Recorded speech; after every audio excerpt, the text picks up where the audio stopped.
Hello, everybody. Welcome to Bold Talk by Joe, the coolest spot for unfiltered culture combo.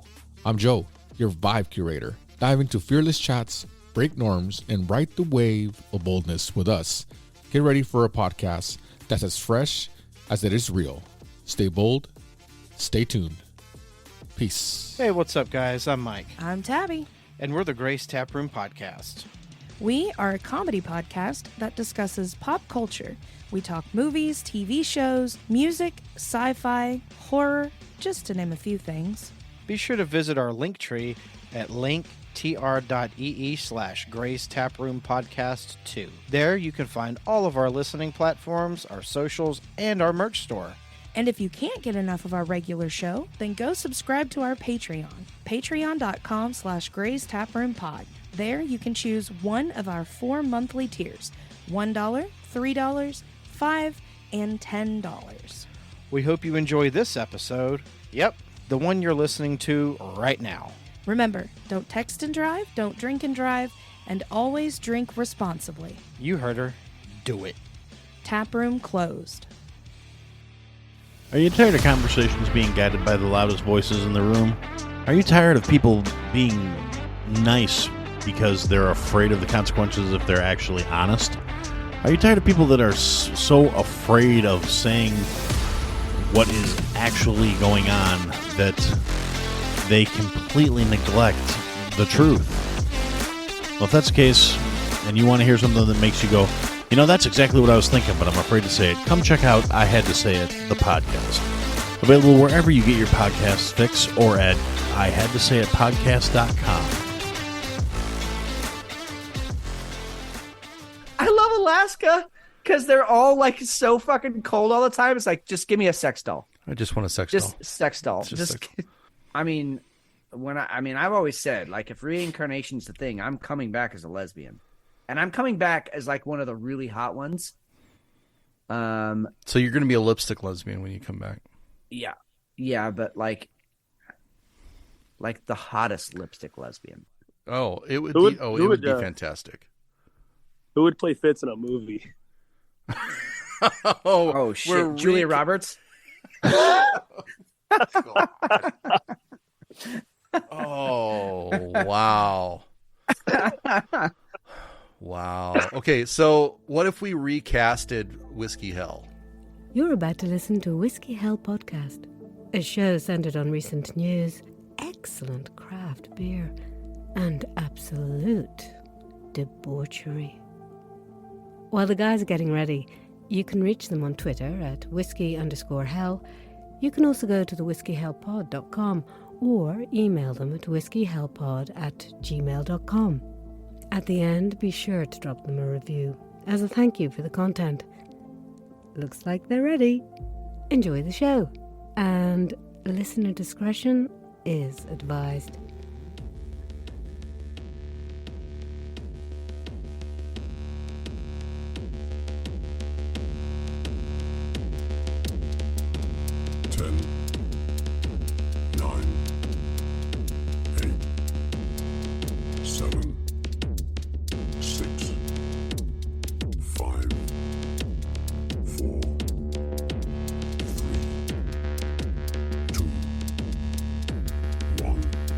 Friday, December 15th, 9 p.m. in the evening. This is Whiskey Hell Podcast, your news show that looks at the week's news, gets you ready for the following week, and grabs the narratives, right? The scripts that are being played,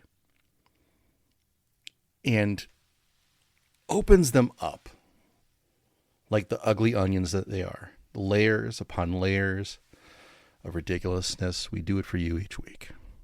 Fitz? How you doing? I'm great. I'm glad to be here. And you know, when you said grab the narratives, I was thinking like we grab the narratives by the short hairs. You know what I mean? Like we are the testicular surveyors of the narrative world. Like we grab them, and like you know that the doctor's going to be gentle. At least you hope he's going to be gentle. But at any moment, if he were to have a seizure or a fit of anger, that your life is literally in his hands right now. And that's what we do with the narratives. We fondle them. We play with them. And Touch at 'em. times, we smash them. I like this. When you said testicular, I thought we were going a completely different direction. But yeah, I think we're taking them and gently caressing them, and then doing whatever we need to do with them every week. I think that's the important thing that we bring to the table. Good night, everybody. And we're out. Have a good one. Love everyone. All right. God, what a wild fucking week, dude. I'm actually, we've been talking. This is no secret. I feel like I've been saying this a lot lately, but tonight, I really mean it. I have so been looking forward to this show because shit got weird. It got really fucking weird by like Wednesday of this week, which was only 2 days ago. We're doing the show a little bit early this week. So in the last 3 days, we have literally had an eruption of absolute bullshit. And it's been awesome. It's been awesome. Well, and it's also that there's been things like the culmination of weeks of ridiculousness that we've been calling out, whether it's the Sun News, the cyber attacks, all the different conspiracy theories that obviously are out there all the time. But we have this movie that's popped up that's kind of just blossomed into this gigantic growing turd, Leave the World Behind, which is kind of we'll get into it, but it kind of, it encompassed this week, and I don't know that they'll claim that they weren't trying to, but it's sure as fuck sounded like it.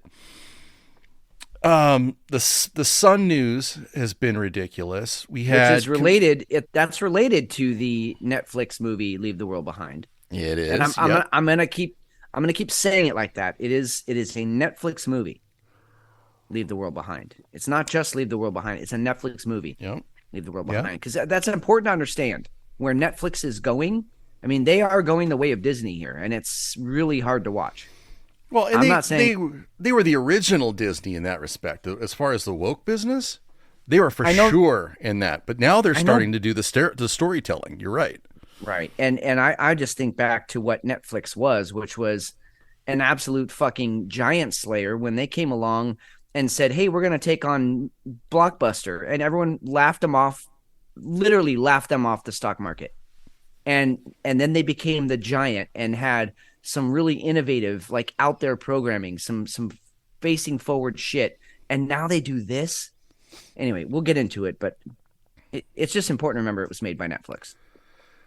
We've got computers, we've got AI, we have a ton of stuff that just doesn't even fit where we want it to. So no, we had a guy literally today. A guy walked into a room, threw down some grenades, and just stood there and let him go off. Yep. In a room full of people. A Ukraine deputy, and there's video of it, and it's awful, and you hope that it's something that was just staged, but it doesn't look like it. No, I kept thinking the grenade's gonna like be a smoke bomb, or it's gonna like a little flag's gonna pop out and it's gonna go bang, like in the cartoons. Those weren't supposed to be real, and then they were, and then you're like, my God, how did anybody survive it? Yeah, it was fucking crazy. Anyway, so let's go ahead and start with what's most important right now. What beer are you drinking? All right, mystery beer. Whoop whoop whoop whoop. I'm a little. You will know where I'm going with this statement when I tell you who the brewer is, but I'm going to just be upfront and say I feel a little bit like a basic bitch right now. Okay. And again, I full disclosure, I did not pick this beer out. My wife did. And this is not disparaging against her. It's just she has free reign. I gave her free reign. I didn't give her any. There's no guidelines. Nope. There's no reins on this horse. I just said, pick me a beer and I have to guess what it is. So tonight's beer is from Widmer Brothers. So that's why I'm feeling a bit like a basic bitch, because Widmer Brothers, and again, that's old school. Yeah. All due respect, right? All due respect, because Widmer was one of the first brewers out there doing some craft stuff. So, but they also got left behind about 20 years ago. Like people started doing some really new innovative shit, and they're like, we're going to stick with our blondes. We're okay with the ales. I got to go. Yeah. So anyway, I will say that I don't think it's their basic bitch blonde, which I don't even know what that's called, but I'm going to call it their basic bitch blonde. This one poured a little bit darker brown, a little more malty smell to it. So I'm guessing, before I even have had a sip, I'm guessing that this is their lager, their Mexican lager. I think they have a Mexican lager. So we'll see. Let's see what we get on the flavor notes here. I haven't had a Widmer Brothers in years, and we're talking years. You know what, it's dude? Interesting you're bringing it up. For what it is, honestly, okay, flavor notes, like straight up. I'll just do this beer like I do all the others. Some nice malty caramel, little bit of hints of chocolate, but not much. Definitely the malt. It's malt heavy, so it's got to be there. It's got to be either like an Oktoberfest or a Mexican lager, something like that. It because it's just so malty, over the top malty. And that's the thing I will say about Widmer is when they do try new stuff, they try a little bit too hard. They're like the little brother that comes in the room and they're like, I'm cool too, right? It's like, dude, no, you're not. So I'm guessing it's one of those two, either the Oktoberfest. Is it spicy or is it just more of an amber?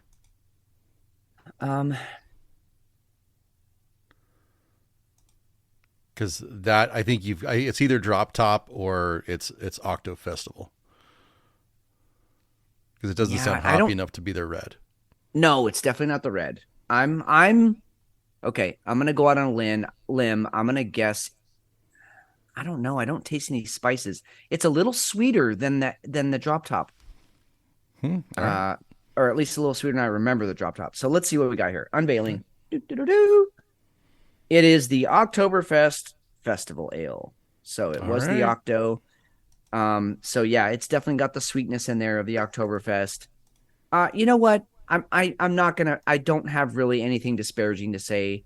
It feels like they're trying a little bit too hard, but for what it is, because I'm sure this was like a $3 beer.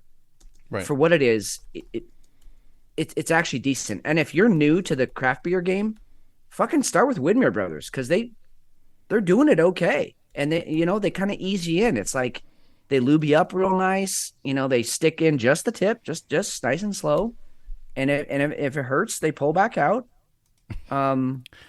So, but if it hurts, you probably need to you should stop drinking. Well, that's just you and me. Okay. Yeah, I mean. So I guess what I'm saying is this is the first time anal of beers. Really, you got all the way up to anal. That's still pretty impressive. So it's a good lesson though, right? I mean, you don't have to pay $20 for a 6-pack of beer. You could get a good fun beer for $12, right? For a 6-pack. Yeah. Or $10. I'm leaving out the Natty Ices of the world, obviously, but sure. But Widmer, it's a good gateway. It's a good gateway beer if you wanted to get into it. So that's definitely, cool. And it's definitely not. You mentioned Natty Ice or like a Beast, Old Milwaukee, something like that. It's so much more high quality than that. So I mean, if you can spare the extra, absolutely, 8 quarters, do it. Because this is just a superior beer for sure. Well, yeah. I mean, yeah. It's there's a difference between an $8 6-pack or a $6 6-pack and a Widmer. It's $9.99 or whatever. So yeah. I think the last one I had was their Hef. And I think I will say this. I think that ruins a lot of people for Widmer Brothers because it's so heavy on the banana. Yeah. And I don't like my Hefs on the banana side. I like them more on the bready side. And that one's really heavy on the banana. So anyway, I think enough that's our first Widmer though. You popped our Widmer cherry. I think you're right. Woo, go me. Go me. All right. So what do you, I'm sure you're going to blow me out of the water, but that's okay. I'm ready for it. I'm prepared. I started us off nice and easy. Like I said, lots of lube, just the tip, Now you get to thrust home. All right. Well, stick it and break it off. That's what we always say. Yep. I have Big Bad Baptist Brew Masters Keep. Oh, Imperial shit. Stout aged in whiskey barrels. This is their 2023. I went to, and I actually have this one also, the blueberry pie. Okay. And I'm debating whether I want to break that out or not. That's going to be the one I'm going to have here is 14.1. God damn. And yeah, it's going to leave a mark. Yeah. Any of you that are new to the game, any of the Big Bad Baptists are, I mean, they're named that because you will be fucking baptized after a beer, after one beer. You're good. So, I mean, those are legit. So, yeah, I mean, it totally is. And again, this is Big Bad Baptist, one of those beers where this is our staple, right? And then we're going to go ahead and tweak it a little bit here. We're going to tweak a little bit there. We're going to make it this and make it and amp it up. So, looking forward to it because I have not had this one before. So this should be interesting. No, I was going to say, I've not seen that iteration of the Big Bad Baptist. Yeah. And we've talked about it with like the Yetis, Great Divides Yetis. A few other brewers will take their base Imperial Stout and then just play mad, they just go alchemist with it. They just go mad scientists and do some weird shit with it. Oh, man. Wow. Yeah. Talk to me, Goose. Oh, damn. So I think it's Widmer barrels. Not Widmer. I'm sorry, Willet. I was like, whoa, no, weird. No, that would have been a sideways weird crossover. Way to go. Yeah. It tastes like Willet barrels. I don't know if that's what it is. The gravity on this thing is ridiculously high. This is the byline from Brew Public. Epic's cellar team has over a decade of experience perfecting world-class barrel-aged beer. What you're holding in your hand was obsessed over for 12 months prior to bottling. The base beer of this brew is the highest gravity beer ever brewed at Epic. Using only choice bourbon barrels and in-house techniques, we've created a beer with flavors only attainable through true craftsmanship. Okay, so they don't really get into the specifics of it, which that kind of sucks. But chocolate notes, dark chocolate, super, super deep.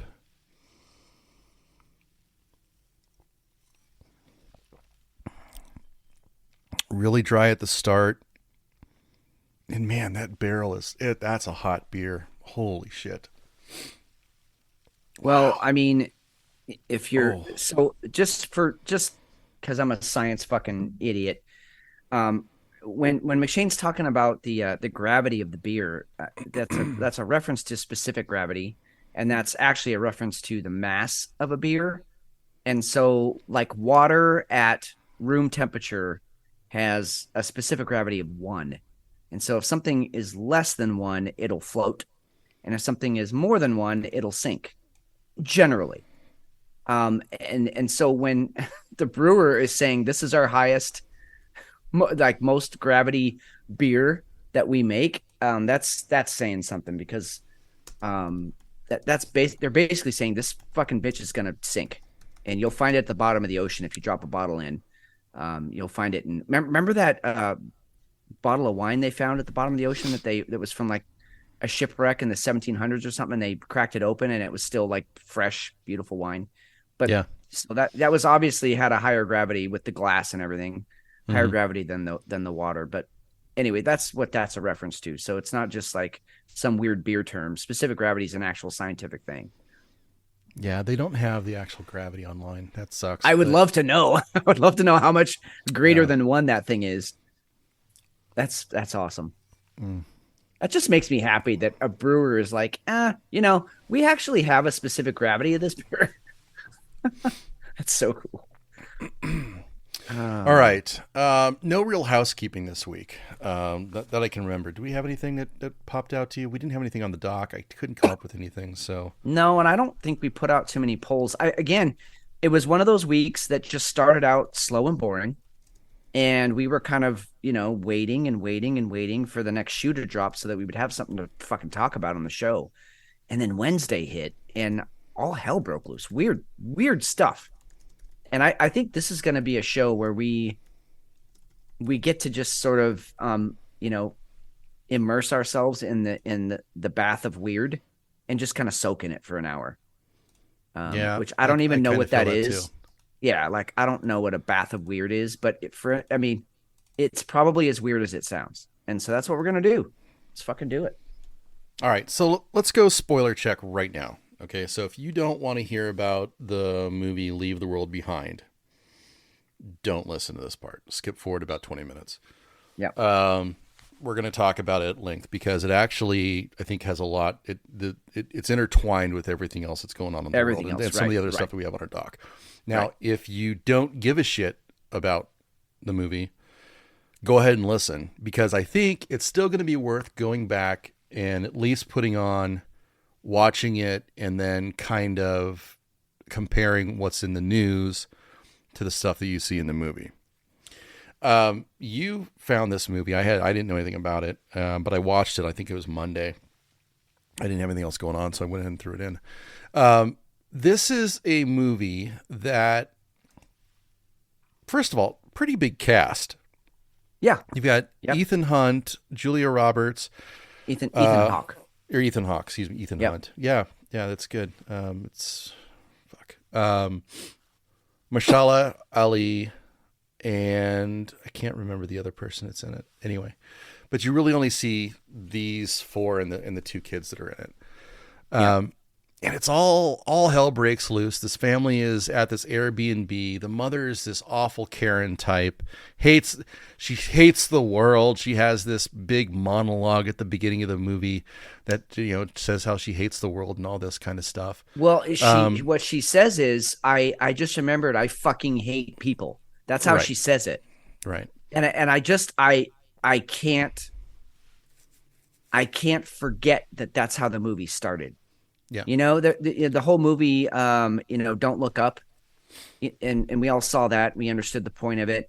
But there was a narrative from the beginning, opening monologue all the way through that whole movie. And I felt like Julia Roberts, one of the biggest stars in Hollywood ever, for her to turn to the camera, because she said she like breaks the fourth wall for a second. Yeah. And she turns to the camera and she's like, I fucking hate people. I was like, oh. So we're setting us up then for the justification to just start killing people willy-nilly. That's how it felt. Well, and you don't know this at the time because you have to have the movie has to unfold, right? But by the time you get to the end of the movie, you go back and go, okay, so that was the setup for everybody who's pissed off online because people say that constantly. I've said that. I just hate people.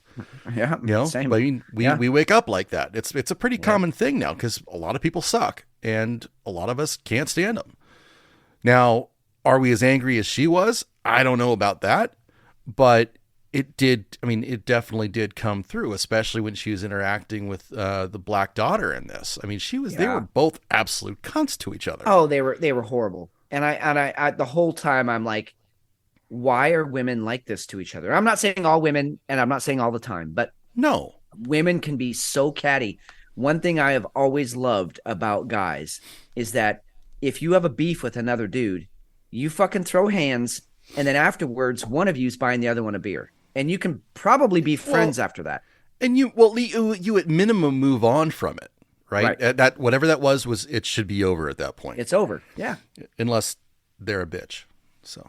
That's a whole nother thing. Right. Well, I mean, So we're watching this movie, and you start to see, first of all, it's a slow burn, and that was so annoying. It really is. It took for fucking ever. You start seeing all these different indicators popping up. The daughter sees, they're out at the beach, and all of a sudden they get some bad signals on their phones. They're not connecting real well.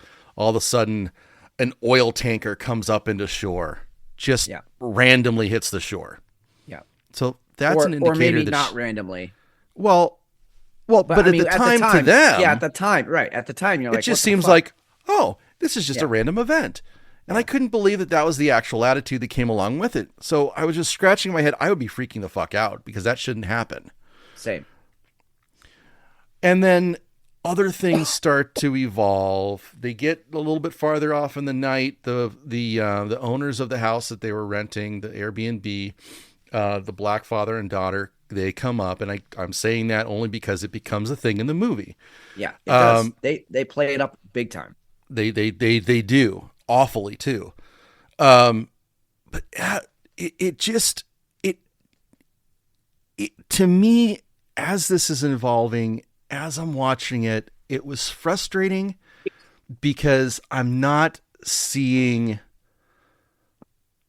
a movie. I'm seeing something that was so staged and so driven by a point that it was frustrating to watch. It was, I have to go ahead and get all of these conspiracies into the movie. How am I going to go ahead and get there? Yeah, all at once. Hey, table that really quick because we have a Hefe sighting.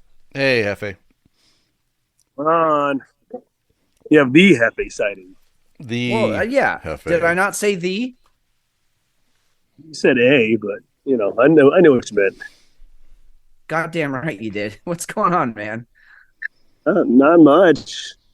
Just kind of hanging out at work. What's the vibe at work tonight? It's typical. Busy but shitty. Busy but shitty. Yep. BBS. Yeah. Well, I mean, if you need us to come down there and bust some heads, all you got to do is, send up the flare. Yeah, we're not doing anything. Yeah, we're just doing a show here. Hefe, did you get to watch Leave the World Behind? No. Okay. All right. Just wanted to check. Bummer. Heard it was awesome though. Oh yeah. It was fantastic. Oh yeah. Hefe, it sounds like you're coming down the cold, man. Is that accurate? This is 5 days now with this cold. 5 whole days. How are you keeping your head on straight, man? Not really sure. I thought I was feeling better, and then it said no, you're not. Yeah. Well, that whatever I came down with, fuck, man, I'm going on a month now. It's still kind of in my trachea, lung, throat. Like I still have a cough. If I take a deep breath, I can still feel the thickness down in my lungs. It's just whatever's going around. And I'm not even saying you have what I had, but the stuff that's going around right now is just really stubborn. It just keeps coming back. Yeah. I have a question for both of you. This might sound random, but it's sort of a non-official poll. When you get a cold, not the flu, and not the flu part 2, which is COVID, but when you get a cold, do either of you lose your sense of smell and or taste? I sometimes lose my taste. You lose your taste, but sometimes. Is it because you lost your sense of smell, or do you feel like you can still smell your own farts, but you can't taste a lemon? that might have to be the title of the show. But I mean, smell. Yeah. Okay. Yeah, Okay. Yeah. How about you, McShane? Not it. I really don't get affected like that. Okay. Either way. Because here's all right. So here's where I'm going with this. So I have a theory. So when I get a cold, I'm going to speak personally. When I get a cold, it generally attacks my sinuses. I get it up in my upper sinuses, and then it travels again, like down my throat and then into my lungs. And that's just the general track that these things take for me. But along the way, I lose my sense of smell, which means I then lose my sense of taste. But when I get the flu, that's usually like the body aches, the headache, I get a cough, but I can still, smell and taste things. So then I started thinking about the saying, what is it? Is it starve a cold, feed the flu, or is it the opposite? Oh. Feed a cold, starve a fever. I thought Yeah. it was. Yeah, feed it. Yeah. So then I started thinking, is there a correlation there? But actually, that would be opposite then. Like if you can't taste anything, then you just start feeding it. But if you can taste something, you starve it. That seems like antithetical. Like I lean into the feed a cold and feed a flu technique. I just keep feeding. Well, I mean, I'm kind of there with you. Only I take out feed and put in drink. Yeah, absolutely. absolutely. I'd go for the hard stuff. I do the whiskeys and vodkas and just try and burn it out of me with holy water. Yep. And that typically doesn't work, but I feel better. But you know what though? I get sick more often when I don't have some kind of alcohol around me. Like if I don't have a beer during a week or something, it throws off my chemistry and I end up getting the sniffles for something, or I end up getting a cough, or something else happens that's random. So I try to make sure that stays in my diet. It's like those old couples when one of them passes away, the other one dies out of loneliness. That sounds like twin flame. Your twin flame is beer. And like for me, it's hookers and blow. Like if I'm not sniffing coke off a hooker's ass, I get sick. It's the weirdest thing. I can't wait to read your autobiography. It's just going to evolve over time. It's going to be amazing, and there's going to be so many sayings, and it's just going to be. It's going to be. We need to start writing this book for him, Hefe. Oh I God. So I don't know. I don't know if I want to read that one. Oh, it would be fantastic. Who would play Fitz in a movie? Oh shit, Julia Roberts. Oh wow. Wow. Okay, so what if we recasted Whiskey Hell? All right. So okay. I'm gonna go with if for you. I can't think of his name now because I suck with names. Okay, here's what we'll do. Have in your head who you want to play you, and then we'll see how close it is to who the other two pick. Okay. All right. So, for me. Okay. All right. Yeah. Yeah. Okay, so you pick who you want to play you, but then Hefe and I will pick who we think should play you. Okay. So are we picking an educated pick or just like who? Just being dicks. Yeah. No. Who I want to see McShane played as. Okay. Right, but who is McShane picking his based on like who he really thinks? No, he's picking his on who he wants. Okay. Okay. And you get feisty with me. Well, no, and you're doing the same. You're doing the same, Hefe. You're picking who you want to play you, but then McShane and I get to pick who we think should play you. All right. Fuck you. You're doing the same. Fuck you. All right. So McShane, go first. Who do you think should play Hefe and who should play me? Oh, okay. I'm going to be a little oddly specific here for Hefe because it has to be Ocean's 11 Brad Pitt. Oh, okay. Okay. It has to be Ocean's 11 Brad Pitt. And I want Ed Norton to play you. Oh, shit. That's a very high compliment. Thank you. Wait, so like American History X Ed Norton or I wasn't getting specific like that. I think he would be able to do your mannerisms, the attitude. I think he would be good at that. Okay. All right. I like it. I was hoping. That's funny you said Brad Pitt. For me, I was hoping Fight Club Brad Pitt or Brad Pitt in Fury. That was just such a great character when he was the tank commander. See that could. I mean, and that could. Yeah, but see, everybody at home is going to see just what high opinions of ourselves that we have. So go ahead. Exactly. All right, Hefe, go ahead. Fuck off! I need time. He has to do a survey. He needs to put a point scheme together for it. I got drafts. He needs to analyze. All right. So no, I was actually thinking Brad Pitt for Fitz, but I was thinking we're just doing the other guys right now, right? Not ourselves. right. Well, and I mean, have in your head who you want to play you, but yeah, you're just doing the other guys. Okay. Fuck me. Steve. All right. That's a soundbite right there.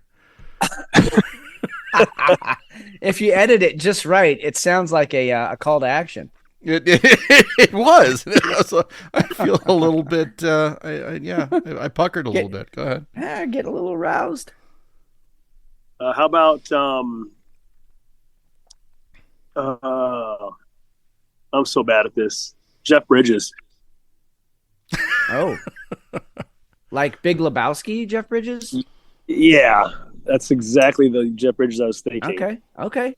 And I'm not sure why, but he's just a fucking cool guy, and Steve is just smooth and cool. You know what? It's so funny that you brought that up because I'm going for McShane. I'm going John Goodman in Lebowski. Oh, okay. Okay. Shut the fuck up, Johnny. Walter. Shut the fuck up, Donnie. Yes. Shut the fuck up. Yeah. Donnie.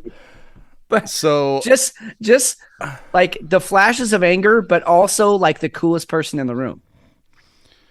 Right? I mean, just like I'm gonna level everybody, but also I'm gonna be cool about it. That scene in when they do the ashes, Donnie's ashes. Oh my god! Imagine Everything that have to be a goddamn travesty with you. Oh god! I need to watch that movie like 5 more times again. It's so good. Yep. all right. All right. Yeah. Go ahead. Oh, no. I was gonna just finish off. So and Hefe. I'm actually gonna go a little bit old school. I'm gonna go. God damn it! Dean now I Martin. can't think of his name. No. Too old. A little bit newer. Okay. Was in Inferno. Pierce Brosnan. No, from the 70s, Inferno, and he was he drove the cars. Steve McQueen. Steve McQueen. I'm going Steve McQueen for Hefe. Wow. But back when he was like, he had the really debonair hair, like the hair was just perfectly coiffed. But he just walked in a room and he just had every lady's eye on him. So that's what I'm going for Hefe. It's nice. Kind of like that. Yeah. How did I get the right movie and the wrong guy? You're spot on with John Goodman. I mean, it's funny because I think we all have qualities of all those characters, all of us. Yeah. I mean, in any given moment, I'm the instigator. I'm the one with the fucking mouth on me, and you guys have to calm me down. But you both have been that too. I mean, like we all have a little bit of all of those guys. Who were you hoping to play you, McShane? Oh, unfortunately, I go towards the looks, and I was leaning towards Louis C.K. Oh, okay. Oh, yeah. Minus the rapey part, hopefully. Right. He wasn't rapey. He just masturbated in the same room with some girls. Yeah, that's all that was going on. Everything was fine. The other thing I thought of too for you, McShane, was, and I don't know the actor's name, but the guy who played Mel Gibson's best friend in Braveheart, the dude with just the giant beard, but just was a fucking a war horse out on the battlefield. What was that guy's name? It was I don't know that actor's name, but anyway, he also came to mind for you. Gotcha. All right. Well, I appreciate it. I like the Goodman reference. That's actually a pretty good connection, especially Walter freaking out and yelling and trying to kill people randomly. God damn it, Donnie! Shut the fuck up. Oh, good stuff. Yeah, I mean, and it's not. I don't want anyone to get the wrong idea. McShane does not have a 45 on him all the time, like Walter did. Right. No, I don't. And he's not a war vet, but minus all the PTSD. That's kind of who I picture you. His car made him too in that. Oh God. Yes. Yep. And when he beats the shit out of that Corvette, it was awesome. Yeah. The baseball bat. Yep. Yeah, and it's not even It's not even the right car. Oh God, so good. Hey Hefe. Well, you didn't get my guy yet. Oh yeah, okay, all right. Who did you want to play you? I want George Clooney. Oh yeah. Oh, that could have worked too. See, I almost went there, but I just think you're a little bit more old school in the way that you interact with ladies. George Clooney's he's just too good looking. You know what I mean? Oh yeah, too pretty. Well, Steve You're not- McQueen's you're- he's kind of dirty, right? He's kind of Yeah, filthy. that's what I mean. He's got an edge to him, right? Yeah. Or maybe He's like way underrated actor. I mean, nobody gets how awesome Steve McQueen actually was. no, he was. You're right. What about Paul Newman from Cool Hand Luke? Paul Newman was awesome. Jeez, Yep. talk about underrated. Holy shit. Anyway, We digress. no, yeah, we all digress. I was gonna ask you, Hefe, about the you had some interesting takes on the most searched for websites in each state. Probably gonna be. Do you have time to get into Pornhub or no? You going back? Oh, I've got plenty. No, you mean? Oh yeah. Not Yeah, I gotta get get into. back. All right. Oh, Well, all right. let's We'll try and table hold that for. Let's see if we can get you back at 10 o'clock drop. Yeah. All right. 10:40. 10:40. Yeah, All right. Hey, 10:40, good buddy. All right. We'll save that one right. for the very end of the show. We'll get you. All right, guys. See you then. All right. All right, brother. All Later. right, later. So where were we about that piece of shit Netflix Leave the World Behind movie? All right. So here are my notes. All right. I'm just going to go ahead and rail stuff off because I was frustrated by it because it was just, they had an obsession with power plants being taken out and what's been happening lately. In fact, Yep. today we even had one that got taken out, right? Well, we had The I Con thought we Ed. had two. I thought we had there was one in New Jersey and one in New York. Okay, I didn't today. hear about the New Jersey one, but I heard about the New York one this morning, the Con Ed. Yep. Okay, so we had Con Ed went out, right? Okay, Yep. and they were obsessed in the movie with power plants being taken out. They could not get past that. They had Islam terrorist propaganda being dropped by drone, no less. And then we also had later in the movie, we had North Korean propaganda being dropped all Right. over the city, right? When Right. Kevin Bacon was talking about that. Yep. Worst prepper ever, by the way. Yeah. Worst prepper ever. That was not what I wanted to see. Yeah. No. And first of all, any good prepper knows that you don't wear Dallas Cowboys gear. I'm sorry, you just don't. Yeah. Well, you can't take them seriously if they're wearing Dallas Cowboys gear. Right. Exactly. No offense, Right? Hefe, but Like, you is know, that gun also- even loaded? Do you know which end shoots it from? right. The roadway blocked by dead Tesla cars. So I'm wondering, because often when I see a product drop like that, I'm like, I wonder how much they paid to be in that movie. Oh, yeah. But now I'm wondering, is that Was it a hit piece? Yeah, a hit piece on Elon. I don't know. It certainly was a hit piece on self-driving cars. For sure. Because the scene, and again, not to go too deep into it, but they come up to this roadblock and it's all Teslas and they're all brand new. It's like they're right off the lot. And then they look back and they're still coming and they're just self-driving into each other. Like the GPS has gone absolute, haywire, and they don't know where they're going. They can't put the brakes on because there's something in front of them. When in all actuality, if you really look at the safety record for Tesla self-driving, it's 20 to 30% safer than a human driver. Yeah. On average. So that would never happen unless, of course, I guess there was a major cyber attack. Well, they were hacked. Yeah. Right. By Islamic terrorists. Yeah. Right. Makes sense. So we had EMPs being used during well, it wasn't even EMPs. I think there were EMPs used, but then there's also, they had this reference to microwaves being used. The same stuff that was used in Cuba. They actually referenced Cuba in that. Right. Which was also weird. And, we know they've had technology for a long time that they can, beam waves into your head and make you think you're hearing voices, which right. again, or it just confuses you or gives you what's close to a concussion. Yeah. Right. Exactly. And just with sound waves. And then they've done the microwave stuff where it heats up any metal that's on you, any metal, it gets to 700 degrees Fahrenheit. Right. So you have to drop it. You have to get it off your skin. Watch, knife, coins, a gun. You got to get it off you or you're getting burned, like third degree burns. So we know they have that capability. And I thought that was odd that not only that they brought it up in the movie, because again, you go back 20 years and if you and I were to talk about this shit, and I'm sorry, you go back 10 years, people are going to be like, oh, you fucking conspiracy theorist idiots. Get out of here. You guys are whack jobs. Now it's in a mainstream movie on Netflix. Oh yeah. Produced by the Obamas.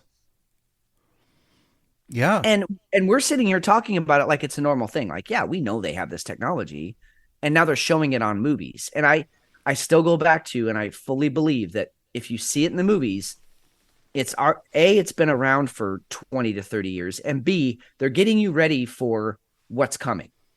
They're slowly introducing the public to these concepts. But that's that's where we're going with tonight's show though too, right? Because this is all the stuff that's been in the news recently. So, for instance, we have the weird moon scene. What the fuck was with that? Now we're going to go ahead and show. We had to show the moon's landing.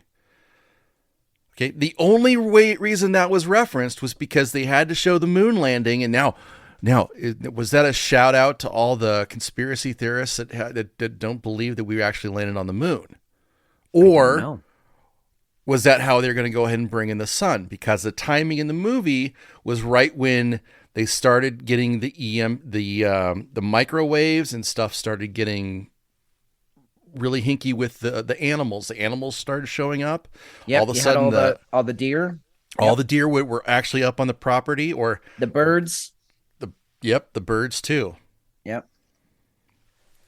So I'm not going to go through everything else because it's a hell of a long conversation to have. I mean, we could do a deep dive on this thing.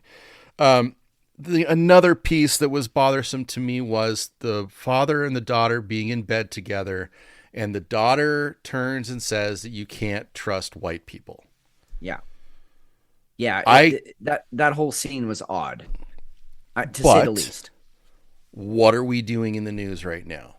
I know.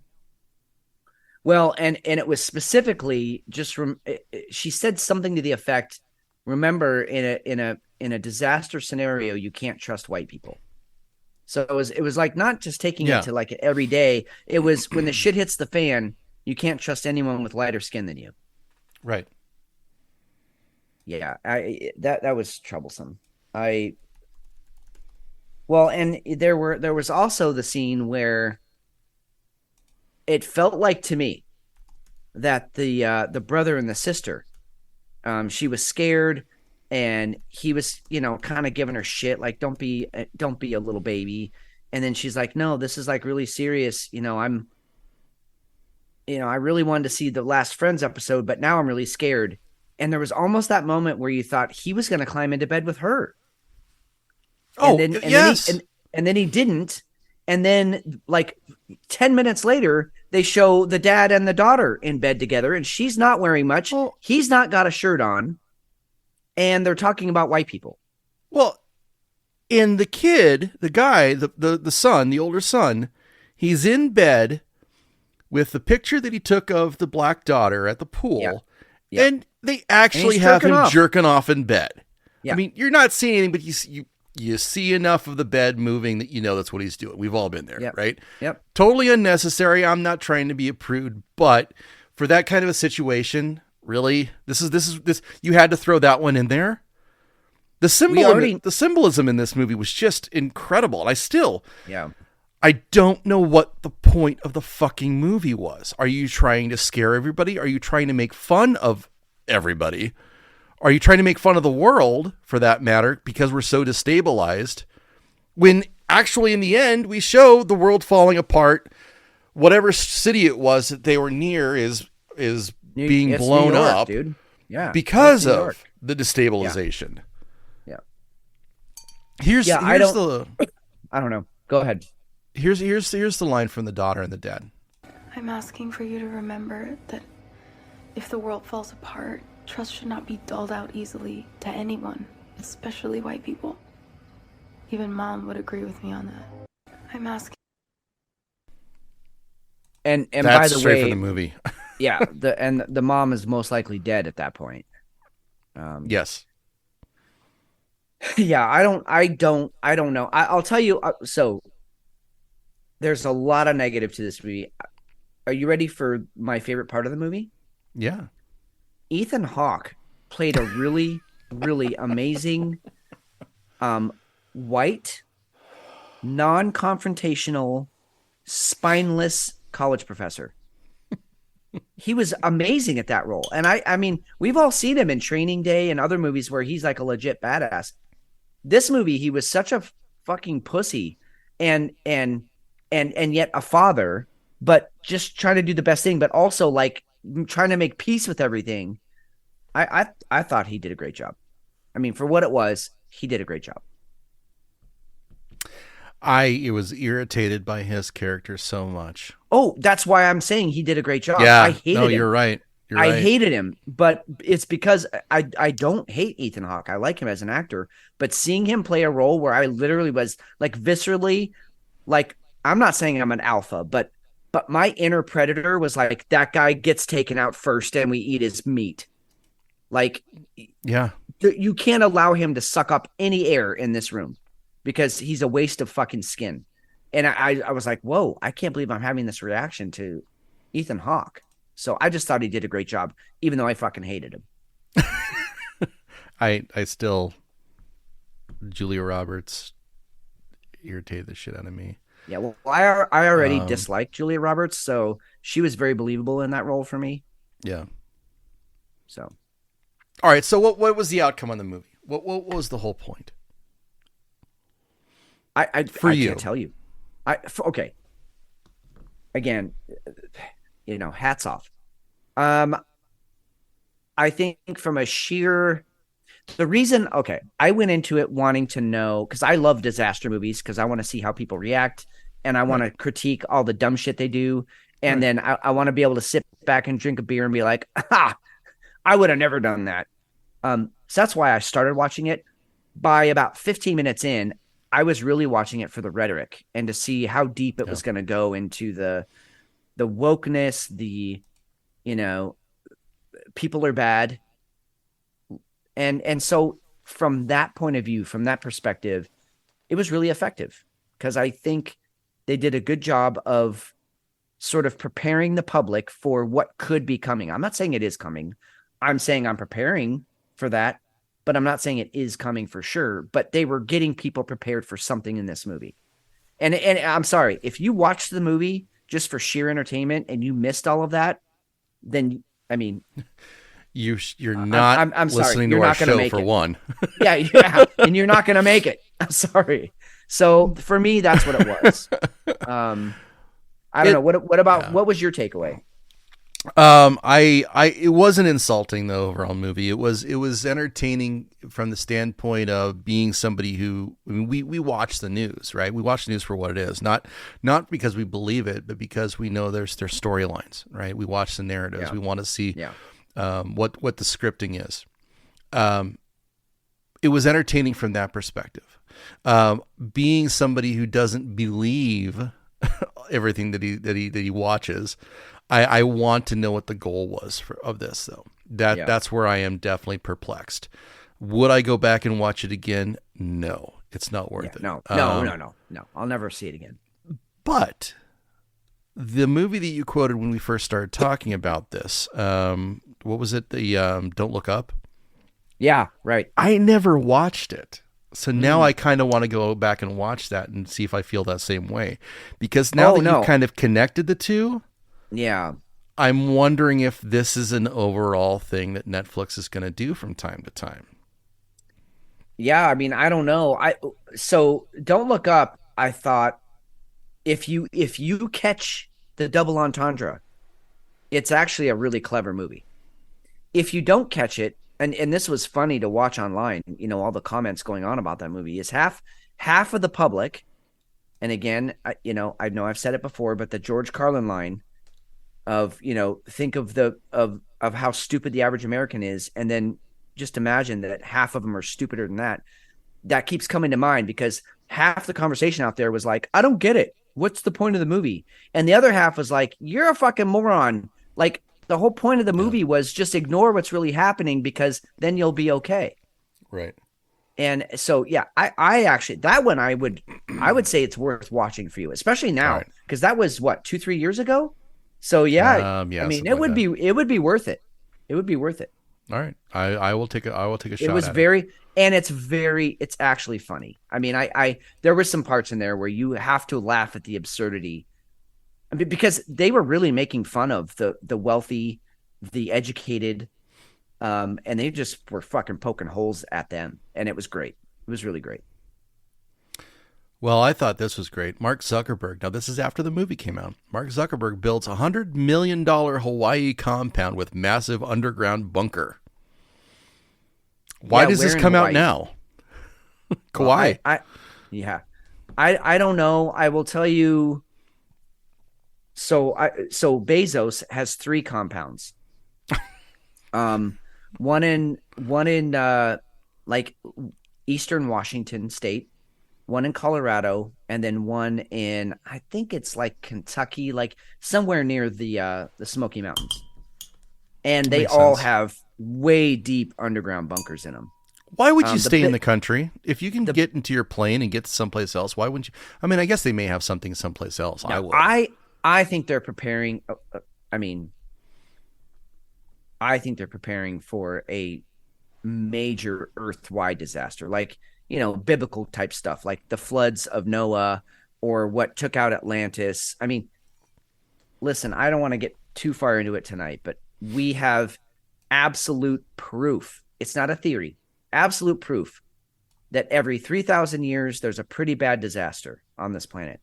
Every 6,000 years, there is a civilization ending disaster. Not it doesn't wipe out all life, but it ends all civilization. Every 12,000 years, there's a 90% decrease in all of our, animal life, the variety of animals. And then you double that, and every 24,000 years, something even worse than that happens. So we're at the 24,000 year mark. So all of those, we got the 3,000, 6,000, 12,000, and 24,000. We're due. So, obviously humans have survived. We've got DNA that goes back 200,000 years. Some scientists are even arguing further than that. So we've survived these before. Not all of us, but some of us, enough of us. And we didn't have $100 million bunkers. Right. And so, but I think these rich assholes are thinking, you know what? If I want my seed to be perpetuated, I need to start preparing for this thing because it's an eventuality. And it could happen tomorrow, or it might not happen for 50 years. But we're due. We're overdue, actually. I'm with Beard, and I'm sorry I haven't mentioned everybody we've got in chat tonight. We've got Elle, agreed.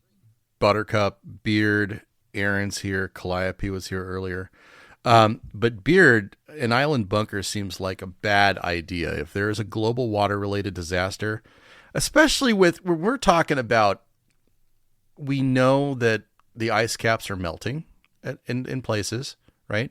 We know water levels are going to go up. We know how earthquakes have been. Volcanoes are incredibly active. Tectonic shifts are happening daily. I don't want to be on an island. I want to be in the middle of a continent somewhere. I wouldn't want to be doing that, but I'm kind of glad that he's out there, and maybe he just won't make it. That would be really sad.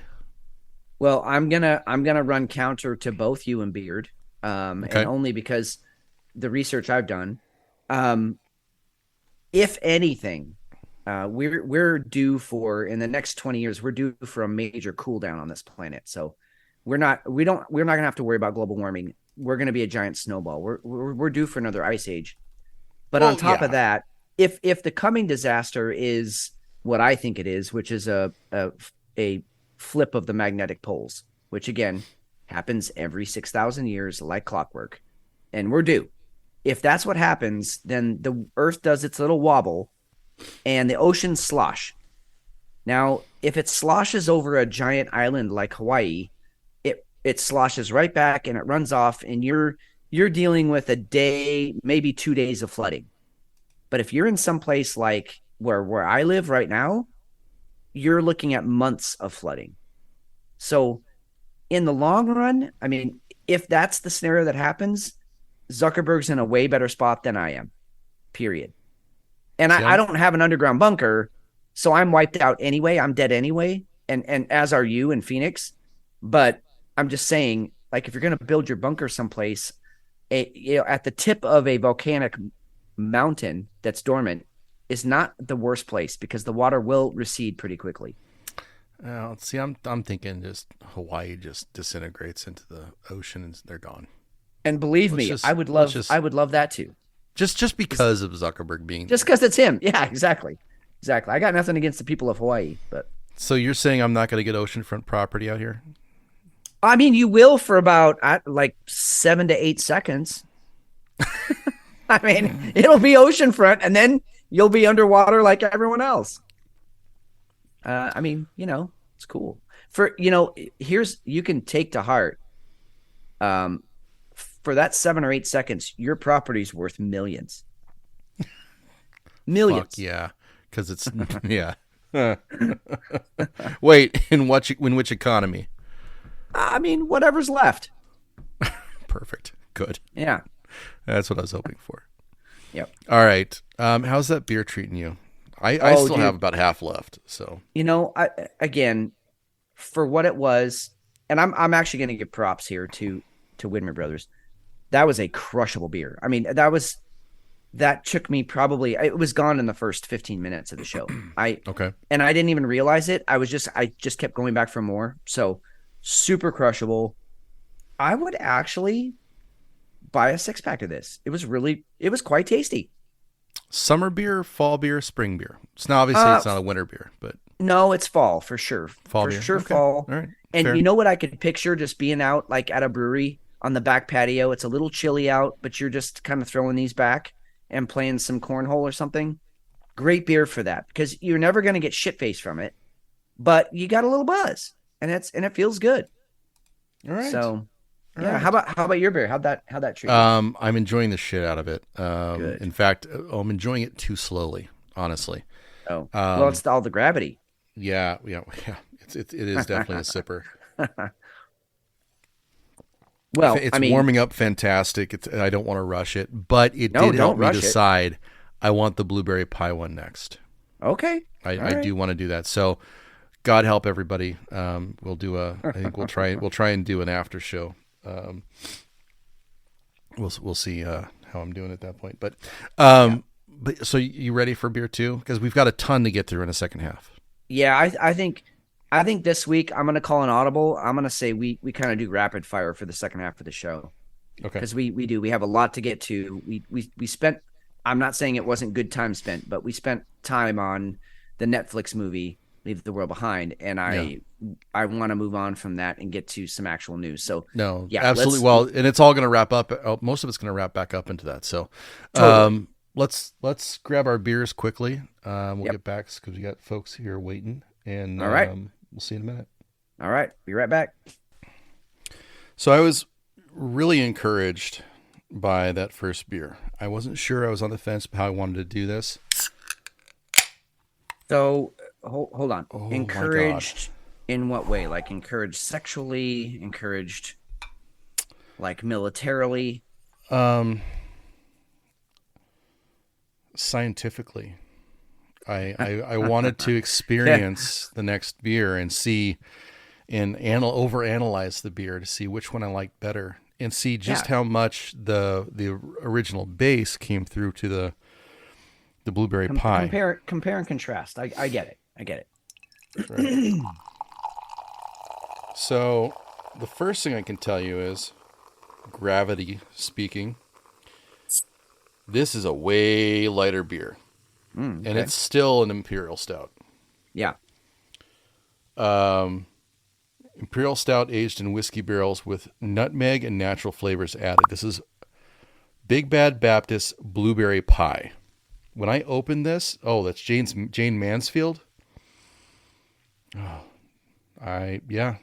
Oh, okay. Jane's hot. I mean, Jane will always have my heart. So for those of you out there who don't know what we're talking about, that's in the Whiskey Hell chat. So you guys should come check it out. Go to the Patreon. Definitely be a part of that. And you know what's I all due respect to everyone that's here, because I love that you're all here, and goddamn, every week you guys keep showing up. I can't tell you how much that means to us, but this isn't even like a crazy chat. It usually doesn't get crazy until the Gray's Taproom gets here, and then it's like all bets are off. But right, clothes are coming off, beers everywhere. It turns into this psychedelic. Yeah, it's just fucking off the chain. Yeah. So, anyway, what do you got? All right, head, perfect. Roughly a half-inch worth of head, and it actually has a blue tinge to it, so we've got a little bit of blue to it. That's fun. Which makes sense with the blueberry pie. It smells like blueberry pie.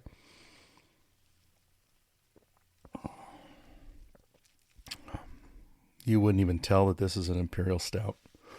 Uh-oh. Trouble. Wow. No, it's just way different. I would have done this with an imperial stout.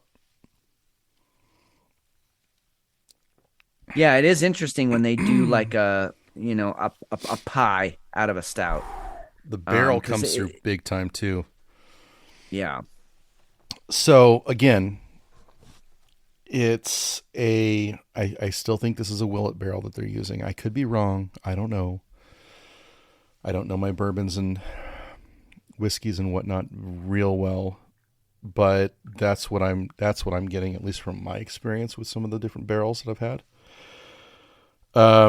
We all love homemade dark chocolate blueberry pie. Now imagine it was a beer. Indulge yourself in the charm of this unique bourbon barrel-aged stout that was brewed with nutmeg and blueberry flavor. Add each swig beckons another bite. It's a little chemically. Okay. Yeah, blueberry can get that way sometime. So that's the only drawback I have right now. We'll see how it goes. I mean, it's definitely drinkable. I don't know that I would go out and get another one based on what I've got now. But it's not by no means bad. Okay. I mean, sometimes that's a W. Yep. You know? What you got? Well, I went with a Grains of Wrath. And this one is, I just, goddamn it, I love their artwork. It cracks me up. But this one is Hail Santa instead of Hail Satan. So it's Santa Claus, but he's got devil horns, and he's kind of giving the finger to his lips. But it's a holiday ale, and what intrigued me, yes, I love Grains of Wrath. I love their artwork. But reading the can here, spiced winter warmer brewed with fresh ginger, cinnamon, nutmeg, and allspice. Aromatics of sweet maltiness, gingerbread, honey, and toffee. A festive pint for worshiping cheer. So, all of that is exactly what I love. So I had to give it a try. I will tell you, it poured a little bit lighter than I thought it would. For a winter warmer, I mean, it's probably a dark, like butterscotch flavor. So you didn't get caramel then, right? No, it's a little darker than caramel for sure. Okay. But not much. It's just a dark brown. Really, I mean, it's a beautiful beer and nice head, kind of like you were talking about, that half inch or so. Although it's a quickly disappearing head, which really, in a beer is fine. In your sexual partner, not great. So, here we go. Unless it's your head disappearing. That's a whole right other, that's a whole into other your story. partner. Right. Right.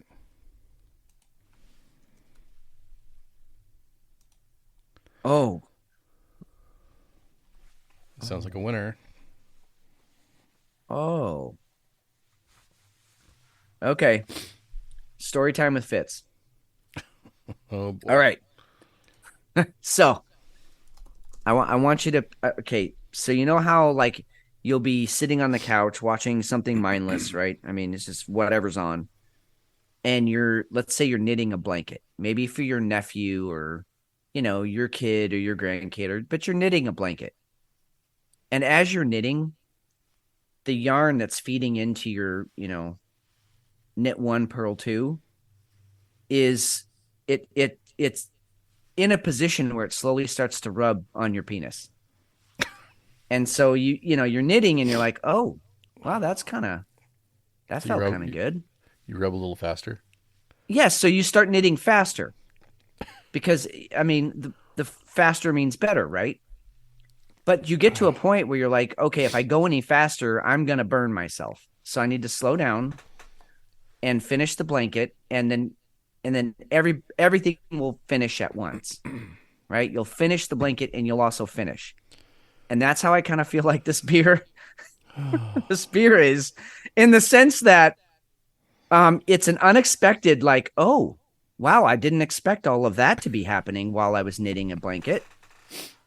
There's so much going on here, but not too much. Like last week, I had too much going on in my beer. This is like different layers. Like as you get the mouthfeel and you sort of let it sit in the back of your throat there. Right. You're like, oh yeah, there's cinnamon. Oh, there's nutmeg. Oh, I mean, it's all in there. It's a really well crafted. You know what? I won't even say well crafted. I'll say well balanced. There's a little bit of everything in this beer for everyone. You don't want to chug it, right? I mean, because that's too fast. You're going to give yourself a burn.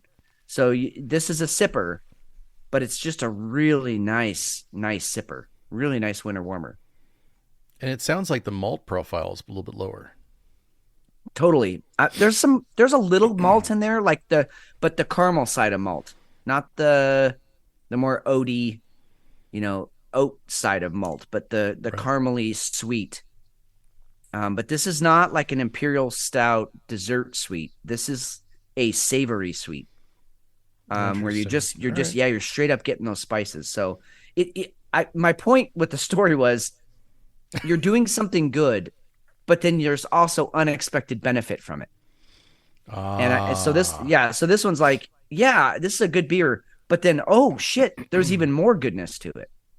That was the point I was trying to make there. Going back to layers. Yeah, exactly. Yeah. Layering the blanket, knit 1, purl 2, whatever, We're gonna have That's the only one I know. Okay, I'm just throwing this out there. What if you did topless Kung Fu Fitz, right?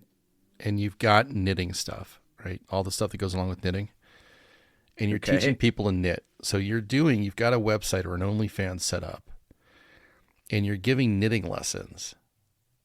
Because you keep saying knit 1, purl 2. You keep saying, I know you're fucking knitting. I get that now. I know a little bit. Fitz on knitting would be a fantastic OnlyFans. Fitz knits. It writes. Okay, this is a money printer. Oh shit, dude, what is wrong with us? I mean, I'm gonna say mostly what's wrong with me, but what's wrong with us? I think it's cool. I could sew a little bit. I'm not gonna. I mean, if I fuck up a pair of pants or something, I could sew it and fix it. Yeah. I take pride in that shit. I can't knit though. I mean, that's I can shoot you with my handgun, and I can go ahead and knit you a sweater to bury you in. That's what that says. That's kind of cool. I mean, as you know, my ex she got into knitting, and I like to learn new things. That's all I'm going to say. I like to learn new things. So. Hey, whatever works. I think it's great. Fitz knits. Holy shit. Fitz that could be knits. a fucking... That screams Etsy. That screams... That's an NPR show. Yes. Hi. Welcome back to Fitz Knits, where I'm knitting 1 and purling 2 while having a nice beverage. Oh my God. Oh, also, for those of you playing along at home, I don't have my shirt on. Now, just listen. Now, sit back and listen to the clinking of my needles. Oh my God. What's that? I see that meme every once in a while. It'll pop up and it's like, hey, no matter how bad your day is, just remember that you're someone's reason to masturbate. Yes. Yeah. And I just picture like these women at home just diddling themselves as I knit and describe it. Good God. Okay, Beard. I can't wait for all the sexual knitting talk. Hold it. Now, instead of sexual healing, it's sexual knitting. Knitting. You have to do this. You Therapy. have to do this. It's therapy through knitting and sex talk, of course. And it's and a little bit of alcohol. Who was the guy who did Happy Trees? What was that guy's name? Oh, yeah, Bob Ross. Okay, you could totally do this as Bob Ross. And you're just sitting there going, you're just happy knitting. We're just gonna knit 1, purl 2. You just lean in there, and we can fucking do this. You would be an internet god. I am not. I'm going to tell you right now, I am not taking this idea off the table. I kind of like it. All right. Well, let's. Hey, 2024 is going to be special, and it was born right here. Yep, right here tonight. Yep, December 15th.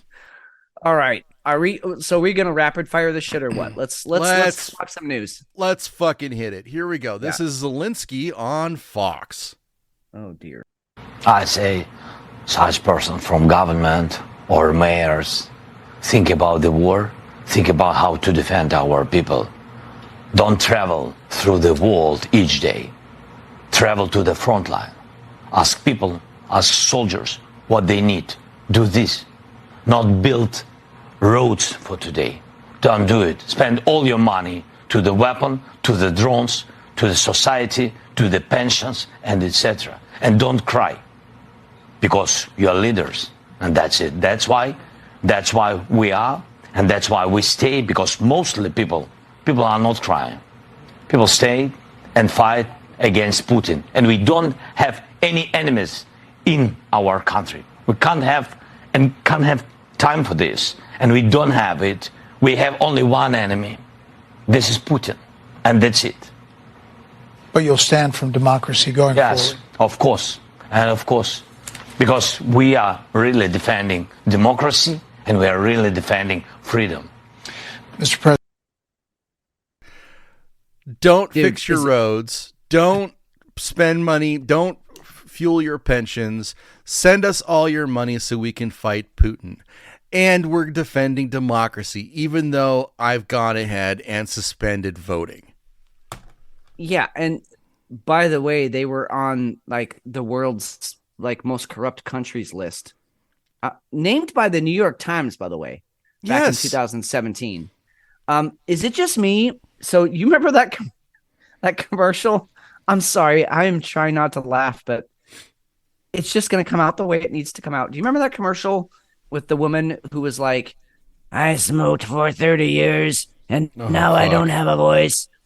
That's what he sounded like to me. Yes. He sounded exactly like the voice box lady. Do not fix your roads. Putin is the enemy. What are you talking about? I don't know Putin, and I don't care. He's never killed anyone I know. So how is he my enemy? You fuckstick. He's smoking Cubans now. He is in, his tax bracket is so high now. I'm sorry, he doesn't pay taxes, but dude, he's got nothing but Cubans. So his voice is going to keep dropping. He's going to keep dropping. It's going to be fantastic. Fuck this guy. Yeah, fuck him. And it's funny that you mentioned Cubans, because he's actually moving within 100 nautical miles of Cuba. Yes, Because he is. We just found out this week. Yeah, go ahead. Let's look at his compound he's buying in Florida. $20 million mansion right on the coast of Florida. And by the way, fans of the show and even non-fans, guess who paid for that? You did. I did. We did. That's American taxpayer money buying him a $20 million. They call it a villa. Fuck you. That's a goddamn compound. No. Yeah. Now, there is a community note on this that's recently been put on there. I'm still calling that one because I've seen other stuff that actually speaks to that. Yeah, that corroborates it. Yeah. Yep, I have too. Yeah. So Vero Beach, Florida. Yeah, so that's nice. And that's after he came over and he had a nice long talk with Uncle Joe. And Joe said, we're going to give you $200 million. And then we went ahead and stuck some more money in the defense budget for him. Yeah, I know we're going rapid fire. We don't have to go much farther on that one. But that says a lot when he wants our country to go ahead and not build roads, do nothing with infrastructure, do nothing that's going to actually help our country. He just wants us to go ahead and help fight Putin. Well, maybe NATO shouldn't have moved in on Putin's territory. Yeah, and I'm fucking tired. Fucking poked the Russian bear. And I'm fucking tired of fighting everybody else's wars when we can't even take care of what's going on at home. We just hit. Don't quote me. Either the unemployment went up 12% or it hit 12% today. No, homeless rate. It was a homeless rate. Yeah, right. That's what it was. Yeah, because I was like, unemployment. They're claiming unemployment's at all-time lows. And again, we've talked about this before. That's only because, people have 2 and 3 jobs. They're working their day job, but they're also got, Uber Eats or Grubhub as a side gig, because they can't make ends meet because, and this was, oh shit, I should have sent this earlier today. I found it. I think this was in WAPO. It might've been the Times. Either way, it was a very liberal publication. But they quoted the price of a family of 4 and how much they spent in groceries in a month. Yeah. And then how much there's that exact same family spending now, and it's gone up 32% since 2021. Yep. 32%. So they want to say, well, a Thanksgiving dinner's never been cheaper. Bullshit. For who? Because 32%, that's a third of my money is gone because my dollar is worth less than it was 2 years ago. And so, yeah, people are fucking hurting. They're hurting. And what's going to go is like, well, we can't afford rent. We're going to have to just live out the car because we're going to do what we have to do to make it work. It's fucking nuts. Now, here's something that's interesting. We've got 2 Argentinian stories. Javier Milei, just really quick. First day in office, he gets sworn in. First day in office, he cuts the Department of Education, Department of Healthcare, Culture, Women's Rights, Ministry of Science and Technology, Ministry of Environment, Ministry of Social Development, Ministry of Labor, Ministry of Transportation and Public Works. Cuts them all. Gone. Done. Period. Yep. One stroke of the pen. Yep. See ya. Now, which we should do in this country, just saying. Which we absolutely should do in this country. And we should fucking get rid of a lot more than that. But now those departments, that's not to say that those issues aren't going to be dealt with. Healthcare, education, that's going to be wrapped up into the interior. There's going to be those people are going to be taken care of, but it's also going to go back to the local level, right? You're also going to be, so there's going to be some privatization there in a lot of places too. That's the kind of stuff that we need to have happen. The stuff that's remaining there for him, the interior, exterior, economy, justice, infrastructure, foreign affairs, secretary, defense, and energy. I love it. I absolutely love it. I absolutely love it. Now, the twist comes is a couple days later when he turns around and he devalues the peso. Yeah, by I forget what the percent was, but it was a significant amount. 50%. Yeah, 50%. Yeah. That's fucking major. That's huge. Well, it's fucking major, and it's him pivoting to the dollar. Yeah. And he also told BRICS to go fuck themselves. And we've talked about BRICS before. I'm really interested to see what this relationship turns into. Yeah, we're not going to get into it tonight. But there's a oh shit, I'm not going to remember his name. I will find it. I'm efforting right now, but there's a professor who is a political scientist. And I was listening to him on the Lex Friedman podcast, and he was talking about actually what the definition of anarchy is. And it's the opposite of hierarchy, which I never really thought about it like that. Like a hierarchy is there's an ultimate power. There's somebody on top. There's somebody, right. There's an ultimate authority you can always go to sort out the problem. Anarchy is it's everybody for themselves. Like there's no higher authority. It's just whoever's carrying the biggest stick is right today until that biggest stick gets taken away. And then now you're right. And so he was basically arguing that on the world stage, it is anarchy. There is no higher power. I mean, sure, we have NATO or the World Bank or the UN, but ultimately, who runs all of those? The United States. And the only reason that we are the ultimate authorities because we're carrying the biggest stick, because we've got enough people that are taxed heavily enough to have the best military on the planet. That's the only reason that we're right now. And I think BRICS, the only reason I'm bringing all this up, BRICS was an attempt to be counter that, to sort of push back against it. Like what the Warsaw Pact was originally intended to do, which was be counter to NATO, but that failed. So now they're trying BRICS. So that's all to say it's very interesting that Malay is saying, fuck BRICS. You guys are losers. You're not going to beat the West. We're sticking with ourselves. We're just going to represent ourselves right now. So he's staying kind of neutral, kind of staying in the middle and being like, hey, you fuck faces sort it out. I'll go with the winner. Very interesting turn of events, because up until this point, the country was very much in line with BRICS. And now that he's won the presidency, not only does he do away with all of those, political, what do you want to call them? Just money sucks. But he also is like, hey, BRICS, go fuck off. We're okay on our own. And so it just creates more anarchy on the planet, which I kind of dig. Like, good for him. I'm into anarchy. Well, I think what we want, right, is somebody to sort this shit out, right? I mean, ideally, let's get everything sorted out.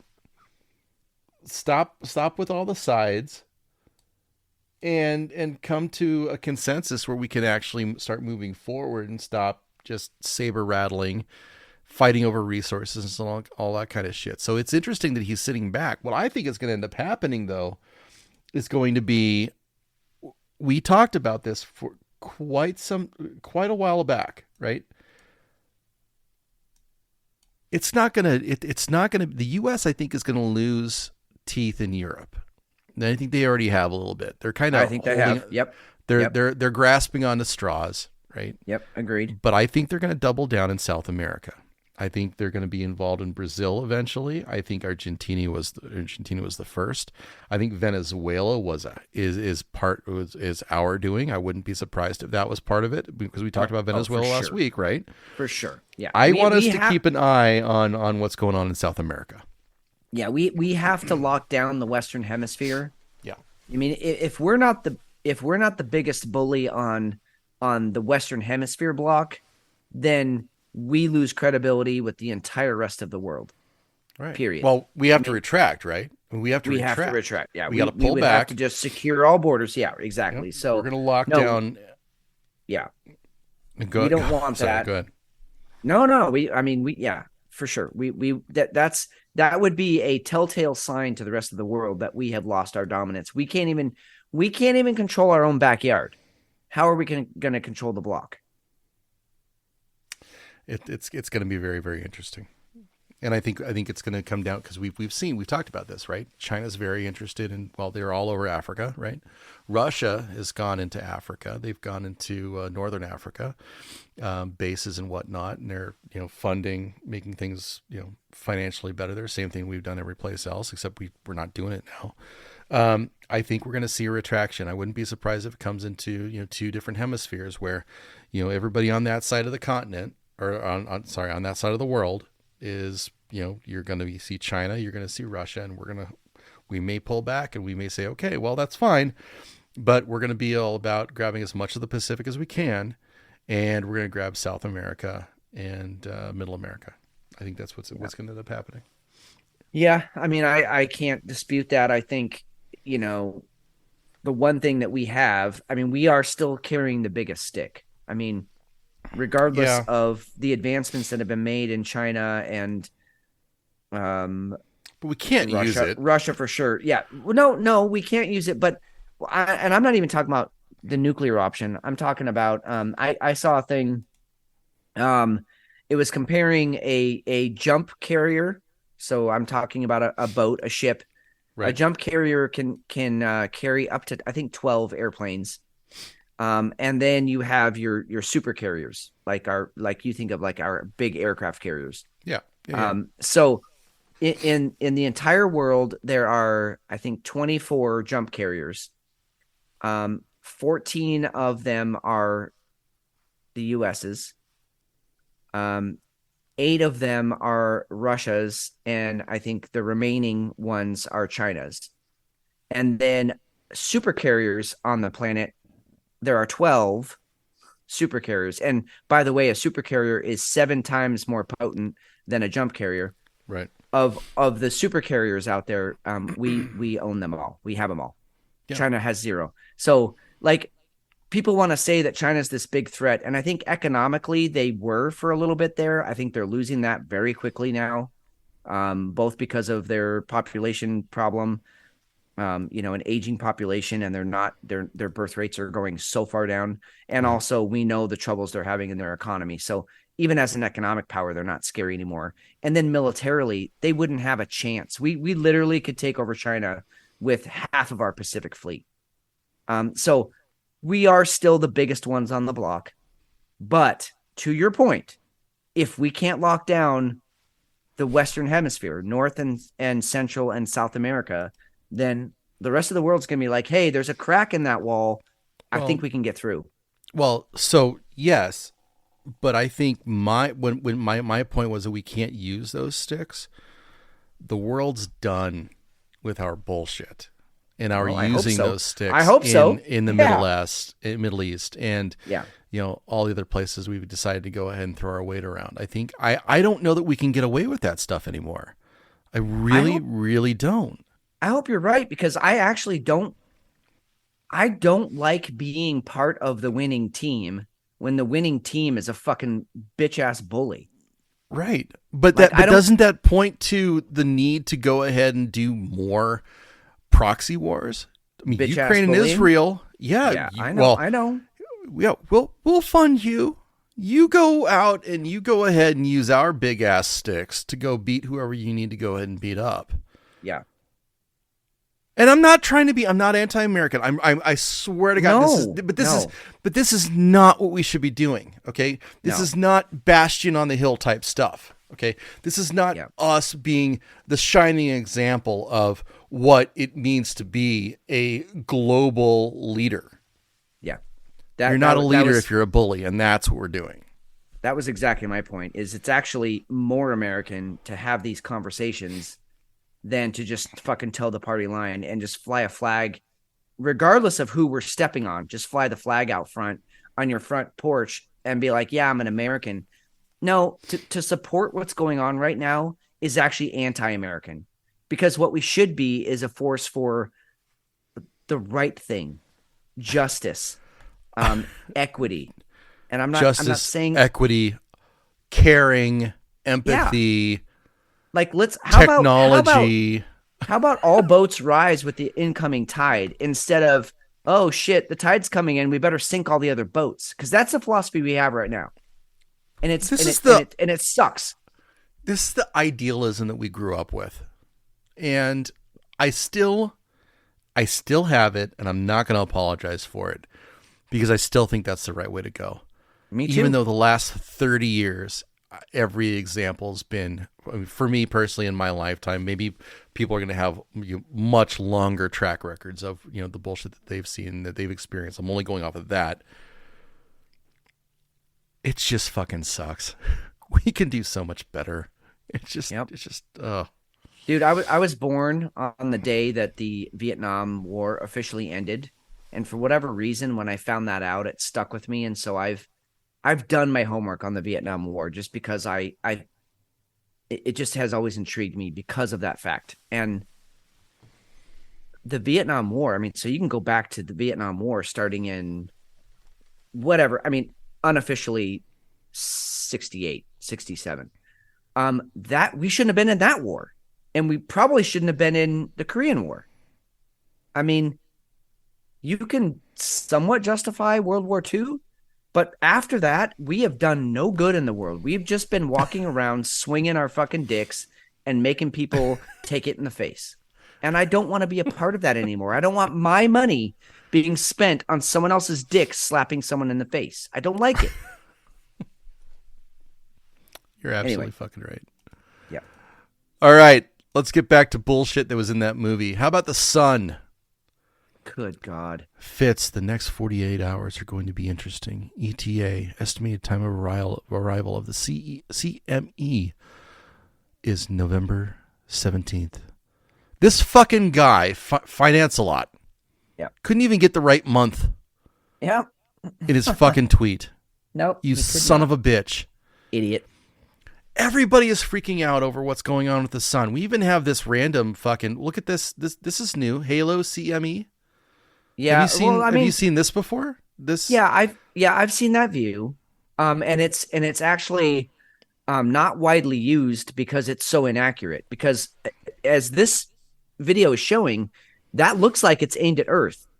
Now, what I will say is, let's stick with the facts. Well, let's go back to what's happening. Let's go back. I jumped the gun, like I do when I transition. So, yeah. What is going on? Okay, first of all, we're in a heightened solar cycle, so that means more sunspots. That means more flares, and this week we had, I believe, 5 M-class flares, which again are not scary, and we had an X-class, which all this hubbub is about this X-class. Now, I'm not going to get into the technicalities about it, the specifics, but an X-class flare isn't scary until it reaches about X10, and then it gets really scary when it's X100. So we're talking a magnitude of 10 more than 10. That's when it's like, yeah, probably all of the power grids are down indefinitely, like for decades. We're back in the Stone Ages, period. So this was an X 2.8 when they finally like metered out everything. At first, it was just a low X2. Now they're saying X 2.8. Fine. Now this is an energy release from the sun, right? Correct. This is a flare. It's a CME, a coronal mass ejection. Fine. If it were like aimed at Earth, like directly aimed at Earth, this would cause some disruption. I mean, we would all have internet outages. We would have some problems starting some of our newer cars, like electric vehicles. Not saying anything about EVs, but you'd probably have trouble getting them going in the morning. But other than that, an X2 isn't all that scary. Very beautiful. You're going to have some amazing aurora borealis, but other than that, not all that frightening. But this one wasn't even aimed at the Earth. This one was off ahead of us. Now, that being said, when a flare goes off like that, it does have an explosive sort of dome to it. So that dome, some of the energy is going to come towards us, and a little bit is going to hit us on the 17th of December, not November. But I'm predicting, and again, this is just me. I'm predicting a KP7 at the worst. KP7 is like not even scary range. KP9 is scary. KP10 is we have problems. So I'm predicting a 7. I mean, if it gets up to an 8, I will be very surprised. But even that's not scary. It's just like, whoa, hey, we almost got to a 9. That's all we're going to see from this. But what's weird, and again, going back to Netflix's movie, Leave the World Behind, right after that movie, everybody makes a big fucking deal, including NOAA, the National Oceanographic and Atmospheric Administration. They say that literally, this was their tweet. This is the largest flare ever recorded, is what they said. Well, they said this is likely, but that was just used as a scapegoat, right? That was just like, let's cover ourselves because we don't want to go back and do all the homework and be totally honest about this because we really need clicks. That's what it was. Okay, thank you, because it was just clickbait. Because as I said to you and Hefe earlier today, just in the 3 years, 2.5, 3 years that I've been studying this stuff, like really gotten into solar space weather. I've seen an X8, I've seen an X6.5, and an X5, and not directed at us, right? No, not directed at us, but definitely recorded and definitely scary. So the fact that they're saying that this is the largest solar radio event ever recorded, we can go back to the Carrington event, which you can say that was recorded because that was an X100 event, and that blew up all the telegraph lines all over the planet. And that was also recorded. Quote me, that was also recorded because of tree rings, right? 100%. Tree rings and something called micro diamonds that show up in the soil when the radiation hits the atmosphere and then gets through and gets to the soil. It actually melts little tiny pieces of sand into diamonds. That's how much energy we're talking about.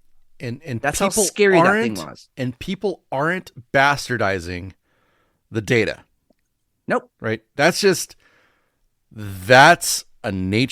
fact from nature. That's a fact. The records are there in trees and in the soil. And so when our national sort of, science body that's all about the atmosphere comes out and says this is the highest, likely the highest ever recorded. I mean, I called them out in every way I knew how. Everybody who said anything even near that, I fucking called them out on Twitter because it's such bullshit. It's not even close to the highest that I've seen. And I've been trying. We have the Hefe side. We got a Hefe. Hefe, do you have any quarter slots machines? Because I want you to be working on the 17th. Hopefully CMEs, all hell breaks loose, and they just start spitting out quarters for you. They go haywire. Yeah. Quarter slots? Yeah, fuck yeah. Well, I mean, or dollar. The dollar ones. Dollar, whatever. Too. It doesn't matter. Yeah. Yeah, we do. When is this happening? The 17th. You're working that night, right? Sunday? Yeah. All right. Yeah. Is it happening at night? Yes, all day. About 6. Well, actually, no. About 7 p.m. your time. Oh, it'll start. I'm allowed to play slots, but not on the clock. They frown on that. Okay, but here's what we're saying. They're gonna start just throwing money out, and then all the power is gonna go out. It's gonna be an Ocean's 11 scenario. Yep. So no cameras. So just start grabbing shit. Yeah. Grab the big purple chips like fucking mad. Yeah. And then walk out like it's your sister's wedding. You just got somewhere to be later. That's right. No cameras for sure. You're positive about that. We can never be positive about that. But 100%. No, 100%. Yeah, totally. Fitz said it's good. We're good. Okay, I'm in. All right. That's my man. So be careful what they're posting. And this is this is another piece that came out of that fucking movie. They're writing coattails. This is all PR. be very careful about what you're seeing, what you're reading, and just take note and just do a little bit of research on your own. Listen to Fitz. Sun Weatherman also. Go ahead and search him up. You're going to get a great education. Yeah. The stuff is, there's a lot of bullshit flying around. It's very, what a better way of scaring everybody than to, make them think the sun is going to kill us. That's what it comes down to. Well, and I think what a better way for those of you within earshot of my voice, what a better way for you to now take it upon yourself to educate yourself. Because really that's where I got started was Ben Davidson, who is the Sun Weatherman that McShane just mentioned. And he's got a great YouTube channel. He's got playlists on there. He's got, all kinds of shit that is so scientifically based. He's got all the videos where he calls out NASA, he calls out NOAA, he calls out Harvard scientists who claim that this, that, and the other thing. And what's funny is every time he calls any one of those out, they won't answer him back. No, it's never. crickets, because he's fucking right. So that's where I got my education. And then from there, you just start branching out. You start finding people that are in this community. And I will say just briefly, I called out NOAA. If you go down that thread, there's several people on there that are like, okay, you're full of shit. This is not the largest ever. We know this, and this. And so I'm not the only one out there. Ben is not the only one out there. There's a community starting of people who are paying attention to these things and then calling out the bullshit. So that makes me happy. All right. We got Hefe here. We're going to pivot to the most important article of the night. Yes. Yes. Pornhub's year in review. Hefe. Thank God. Yes. How excited were you to see this? I was very entertained. I mean, if we're being honest, I'm still excited. Like, I'm still rubbing one out over this. Yeah. So, go ahead. What were some of the good ones? I haven't looked at it in like a day, I guess, but there were some just fucking off the wall ones. Tiny dick. Was that Ohio hits a tiny dick? There it is. All right. 23. United States top relative searches, right? Terms searched more often in each state when compared to all others. You know what's so weird about this? Like, some of these I get. Like, I'm there with you. And some of them like, what? What? Like, why is that a thing? Yeah. Okay. So go ahead. Yeah. Like, go ahead. are you referring to Tennessee and giantess? they like them some giantesses in Tennessee. Yeah. And what's up with Oregon? Nudist? Really? You want to watch fat people walk around naked? That's what you want to do. That was weird.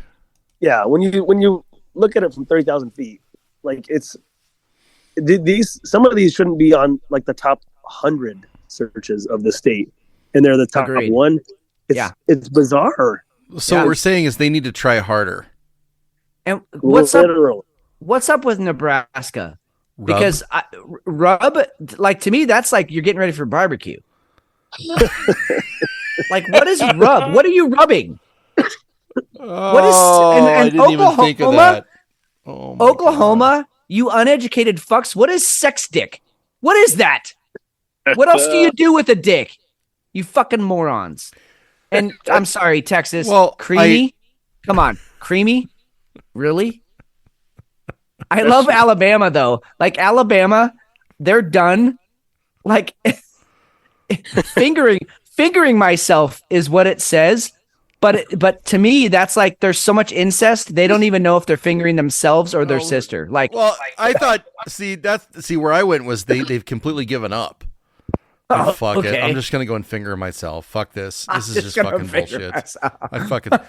But shout out to Mississippi and the furry collection there. That's nice. Oh yeah, they're bringing in furry and Kentucky bouncing boobs. That goes out to the Gray's Tap Room right there. Bouncing boobs. Who doesn't like some bouncing boobs?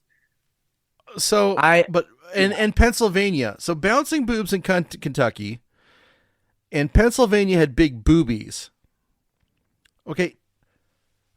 Somebody had to type in big boobies Yes. Like, A lot of people. A lot was of people. The search. Big boobies. Okay. A lot of Not people. massive knockers. No. Huge tits. No. Gigantic cans. Big Not boobies. even titty fuck. It was big boobs. How is chubby the number one search? What the fuck? Hey, The Indiana? Well, have you don't have you knock put that in the search? Have you put that in the search? No. The one I'm concerned about No. is what's going on in DC. Yeah. DC's is fantastic. Big ass cop. Now, is that a cop with a big ass, or is that just a big dude who's a cop? Where do you go with that? And I love Alaska. I love Alaska because they're all like so fucking cold all the time. It's like, just give me a sex doll. I just want a sex doll. Just sex doll. Just What's that? Yeah. Is it that when I was thinking about chubby, I was thinking about like a chub and not like a chubby woman? Yeah, you're incorrect. I think they meant chubby woman or chubby man. I mean, I think they just like dad bods. That's probably what it was. Well, there's nothing wrong with that. I mean, it shouldn't be number one on the state's thing, but maybe that's what Indiana's into. I mean, apparently they are, Steve. So, all right, I'm gonna just can we cartoon porn? What? Go ahead. Sorry. Yeah, no. Can we talk about Missouri? Can we please talk about Missouri? Yes, please. What is Hefe? What if I say this word to you? You tell me what the first thing that comes to your mind. Transformation. Autobots.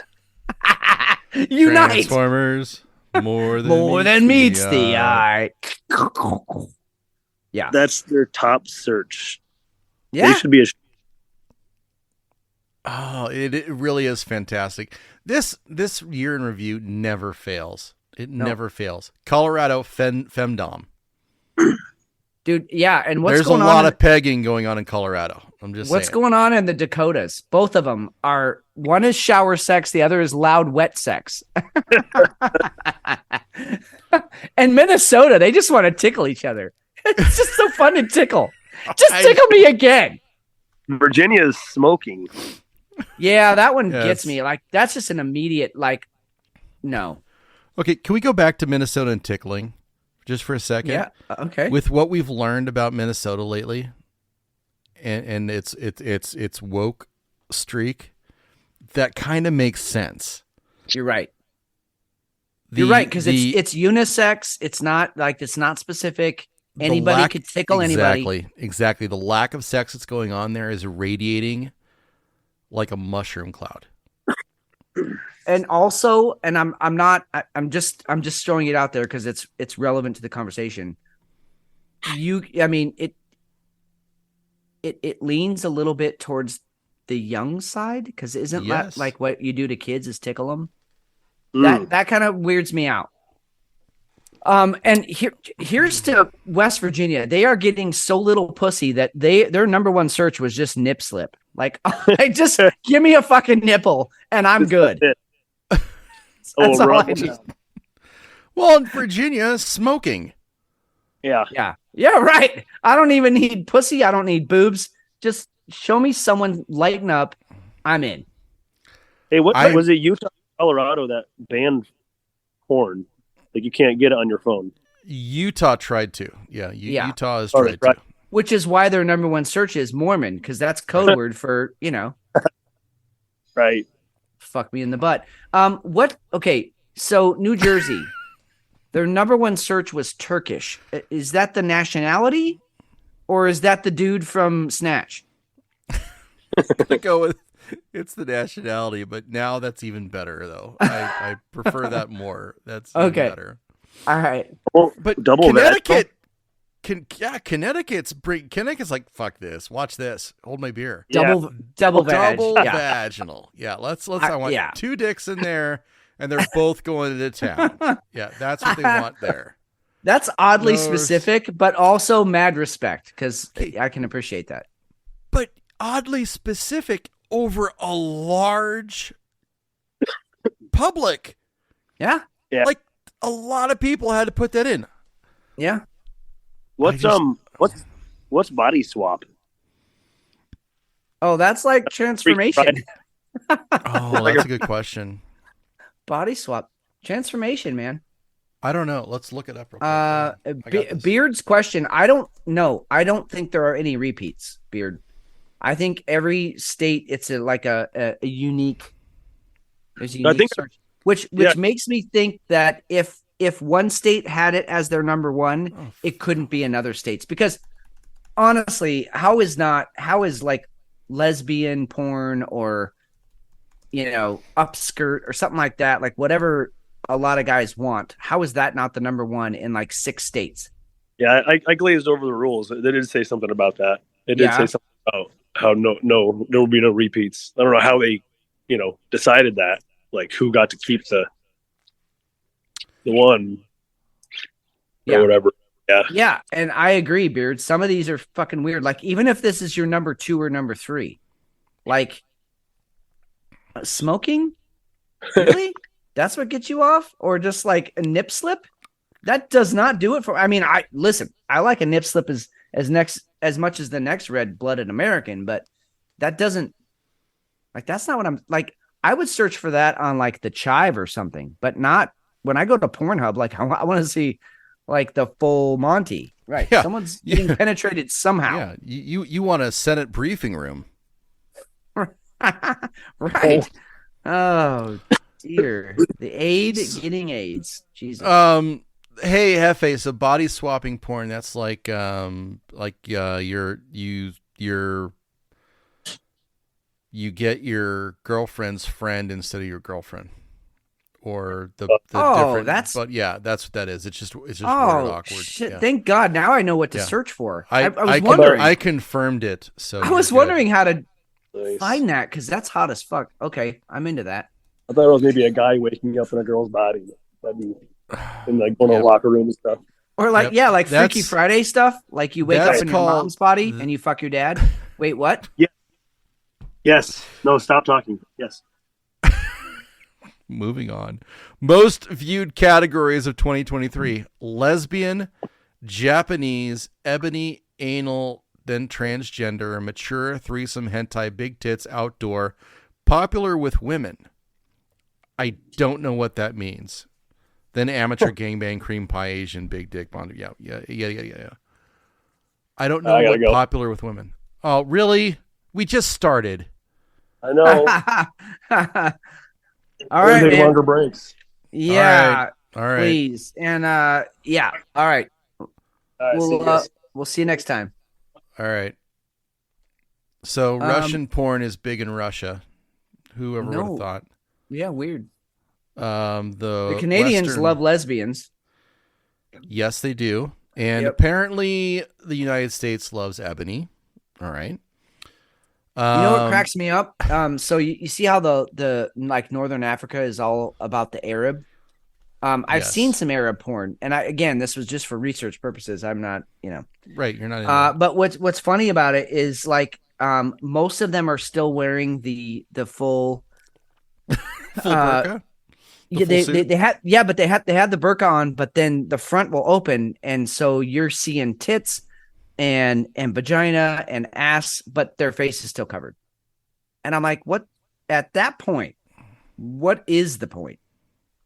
Like, either A, you want to remain anonymous, and then that way you don't know who you're fucking, or B, the sexiest part of a woman to you is her head, because it just doesn't make any sense to me. Anyway, I like that the 2 former British colonies, Canada and Australia, they're both into lesbian stuff, because I think all the kings were so feminine, like they really like that. So check this then. Where's France? Yeah, right there. Okay, so France looks like they're into anal.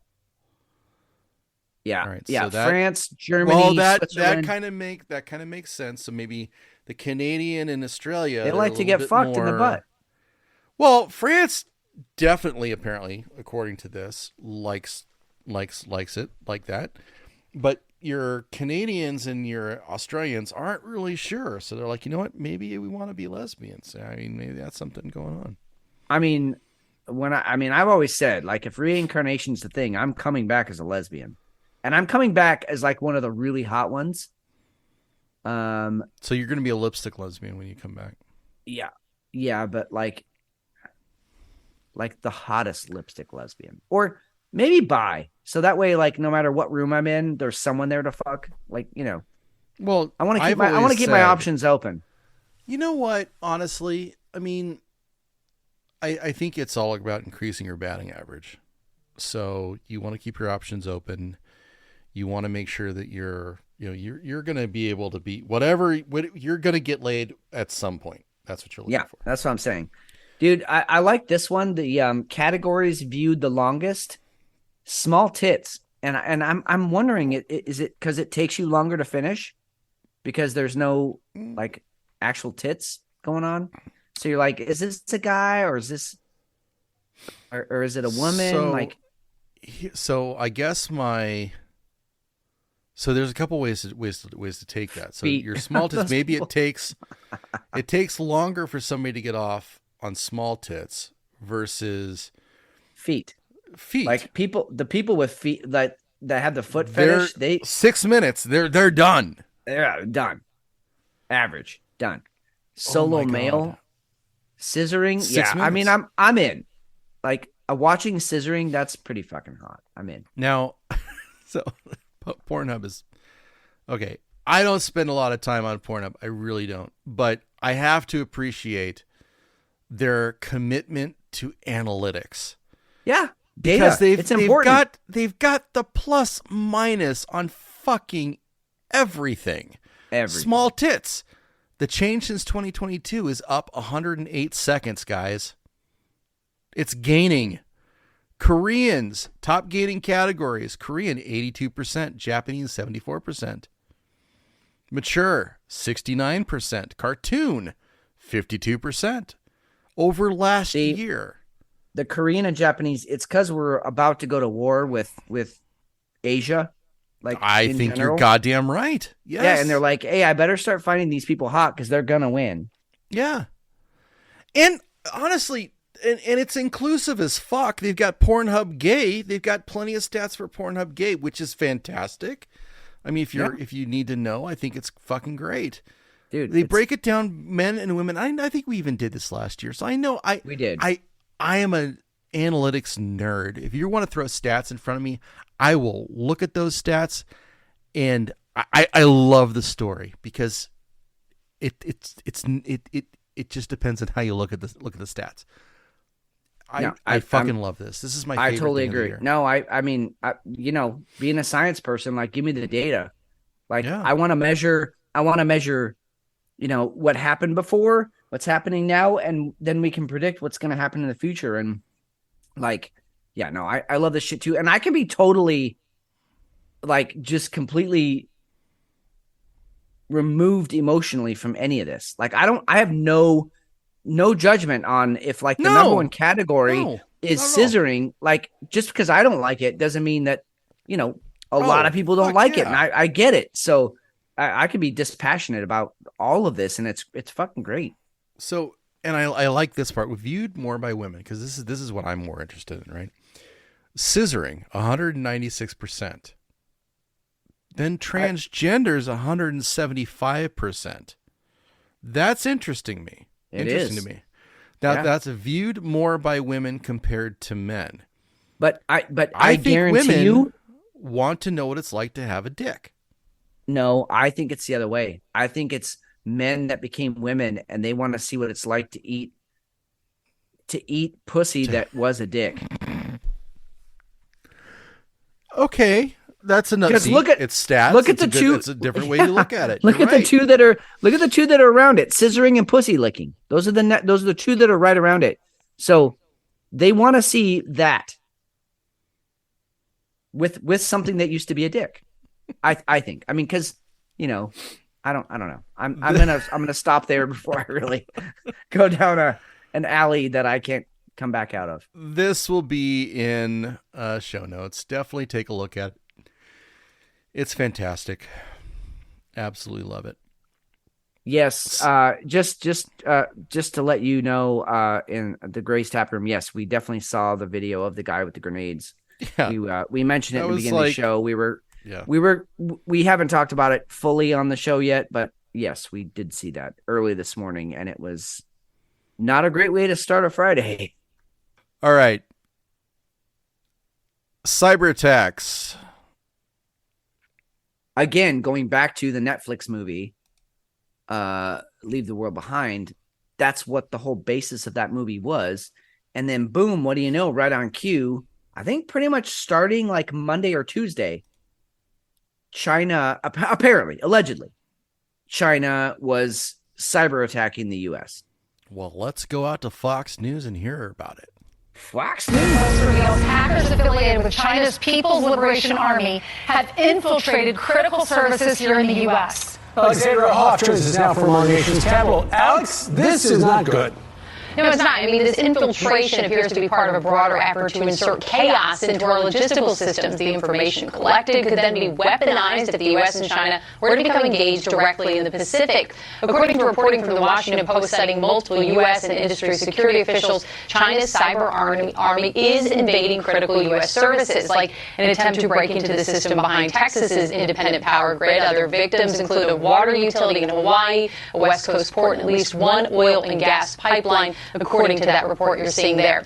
Brandon Wells, executive director of the Department of Homeland Security's cybersecurity agency, told the Washington Post this, quote, "It is very clear that Chinese attempts to compromise critical infrastructure are in part to pre-position themselves to be able to disrupt or destroy that critical infrastructure in the event of a conflict, to either prevent the United States from being able to project power into Asia or to cause societal chaos inside the United States to affect our decision-making around a crisis."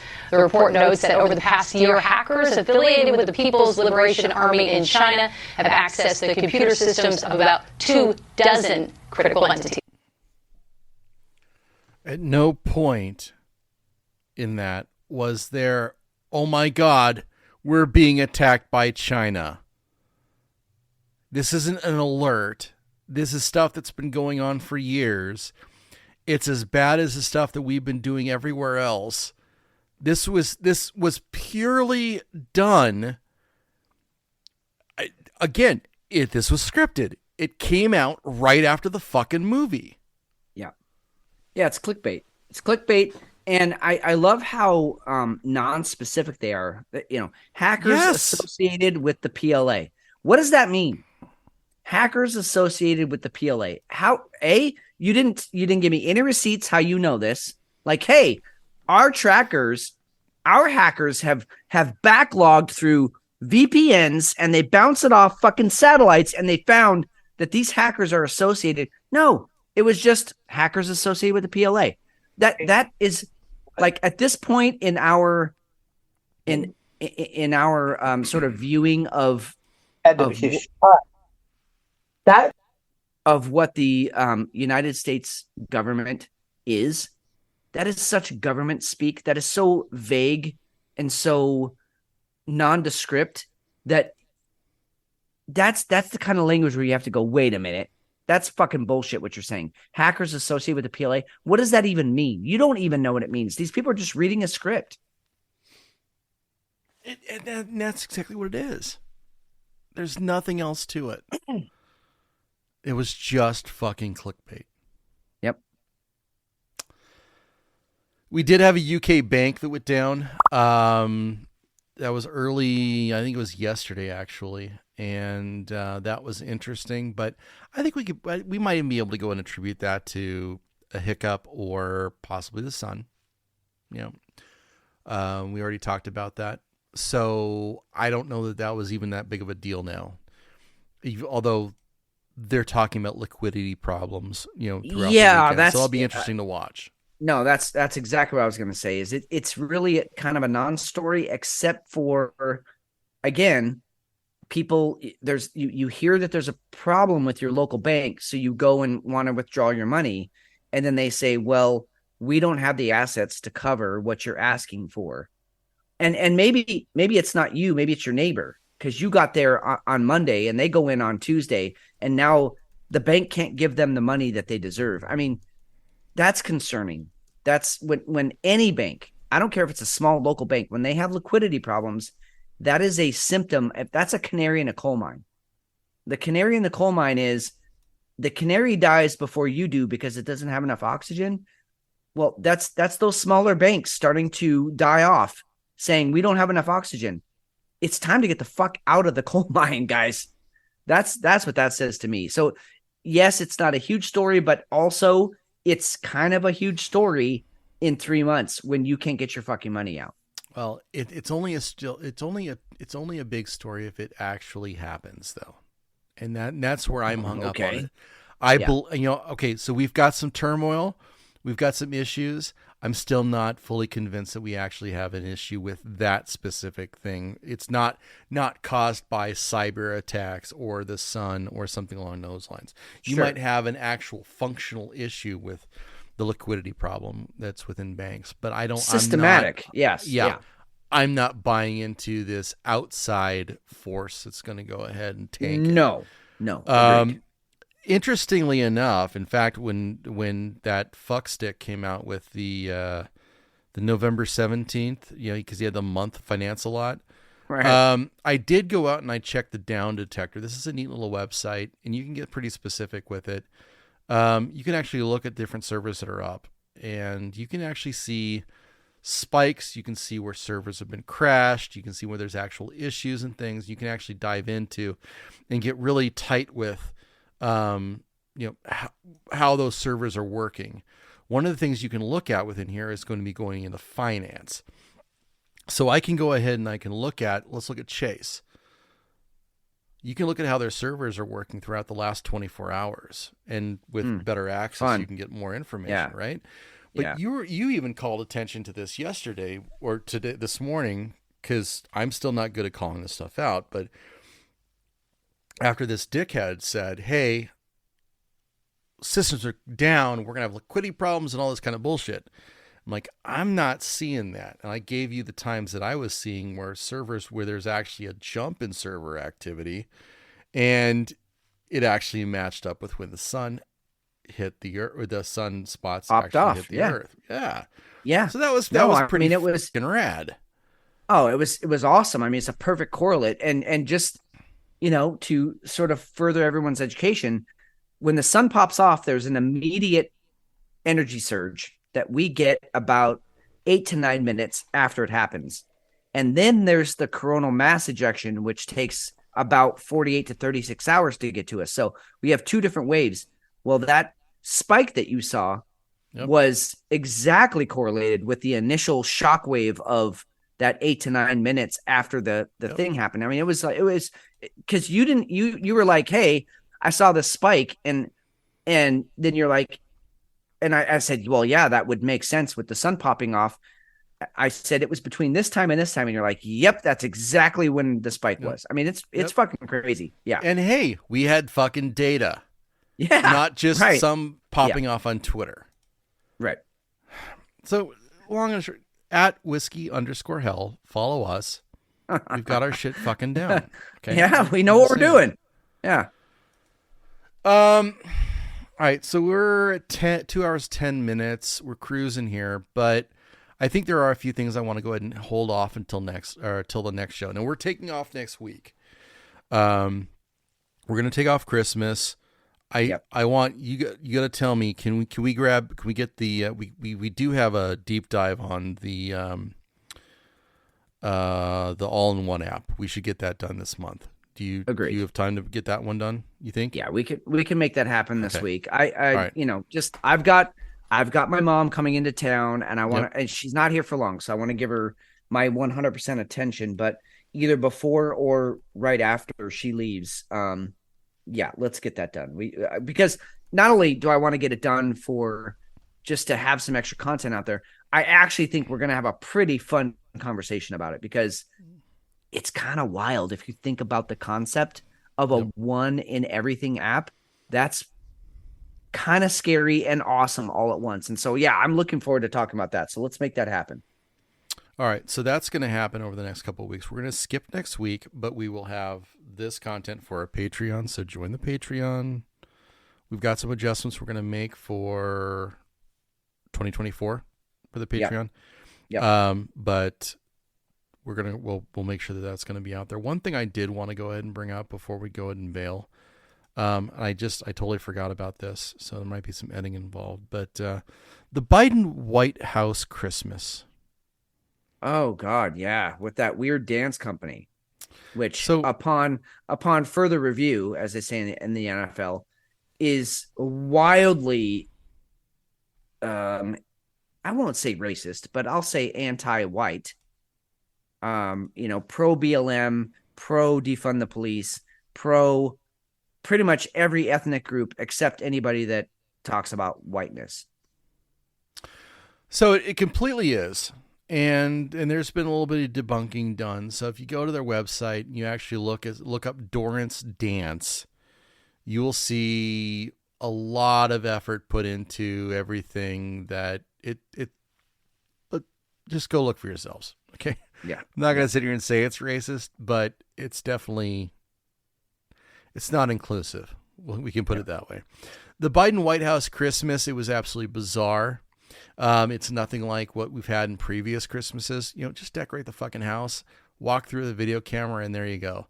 This is a full dance, and there's actually been some debunking of the video to the point that they're making, what is it, the Nutcracker, the Mouse King, Rat King, what was it, Mouse King? Rat King. They've even it's been said that the Mouse King is the scene was shown that he was dying in the video and Lincoln was showing on the wall. They're also connecting, this is a MAGA thing, so there's a warning for you, but the MAGA thing is that they're connecting the Mouse King with Donald Trump. Yeah. And of course, yeah, well, it's the Rat King, and they've called Donald Trump a rat ever since he even ran for president. So yeah, I can see the correlate for sure. So the correlations are there. It's interesting. Go look for yourself. If nothing, you'll have a laugh because it's fucking ridiculous and well, it's pretty sad too. Well, and the one point I made this week, which I really stand behind firmly. You take that for what you want. But I am firm in what I'm about to say. And it is that it's almost like they're making a joke out of the White House. They are almost making this Coliseum level spectacle out of the White House. Because if you look at every other White House, Christmas video from every year that we have record, it's like a tour of all of the amazing trees and the displays and how we're representing our family and how we're representing American values, et cetera, et cetera. This is literally the first year that we've had this kind of a circus act, this dancing, ridiculous, no one gives a shit, and yet they're doing it anyway kind of thing. And it just feels like, hey, look over here, because awful shit's going on behind you. And I don't know. I'm concerned. Yeah. It's forced. It's gross. It's not even artistic. It's politically driven. It's woke as fuck. You could have done the same thing and done it with more of a ballet or the same thing. And something with some taste and culture. And it would have been far more impactful. But this was it was completely politically driven. And honestly, it does the Dorrance Dance Company a disservice because you're a gag now. You're not taken seriously now. Right. You had some talent, but nobody's going to fucking take you seriously now. No. Because you're a political tool. Yep. So I hope it paid well. Yeah, because you're done at this point. You might as well invest that money now. How many minorities have been actually just absolutely driven to the fucking ground by this presidency? Well, I mean, we've talked about, the Native Americans and how they feel more disenfranchised now than they did before. Yeah. All the name changes of the teams. Alaskans too. Yeah. Alaskans, even, I mean, we've seen protests of gay people against the transgender movement because they're like, hey, you're stealing our fucking thunder, you fucking posers, going in there and winning at women's sports and making a spectacle of all of it. We're trying to actually do something for social good here, and you're fucking taking all of the spotlight. I mean, so at the end of the day, it goes back to you become the thing you hate the most. All of you woke ass fucks, you're actually making the movement more ineffective because you're doing it the wrong way. You're trying to prove your point by standing on a circle when we all know it's a fucking square. And you're irrelevant now. And so now we just see this stuff, like you said, McShane, that's a joke. It's a joke. You're going to put that on the fucking White House website? You're a joke. Mayor Wu of Boston, Michelle Wu. Oof. Yeah, this is bad. Had a coloreds only Christmas party. That's the title of the show right there. Whoa. Yeah. No, I mean, I'm only laughing because it's true. That's the only reason I'm laughing. This is the shit that the KKK did. How is this shit okay? This is the Boston mayor, okay? Boston mayor is going to go ahead and have a party only for minorities. If you're white, you're out. Okay, first of all, that seems racist to me. I don't know. It is racist. Seems like there's some segregation going there. I don't know. Maybe I'm crazy. Now, and Boston also has severe race issues anyway. So you have this mayor of the people. I'm not really sure who she's representing.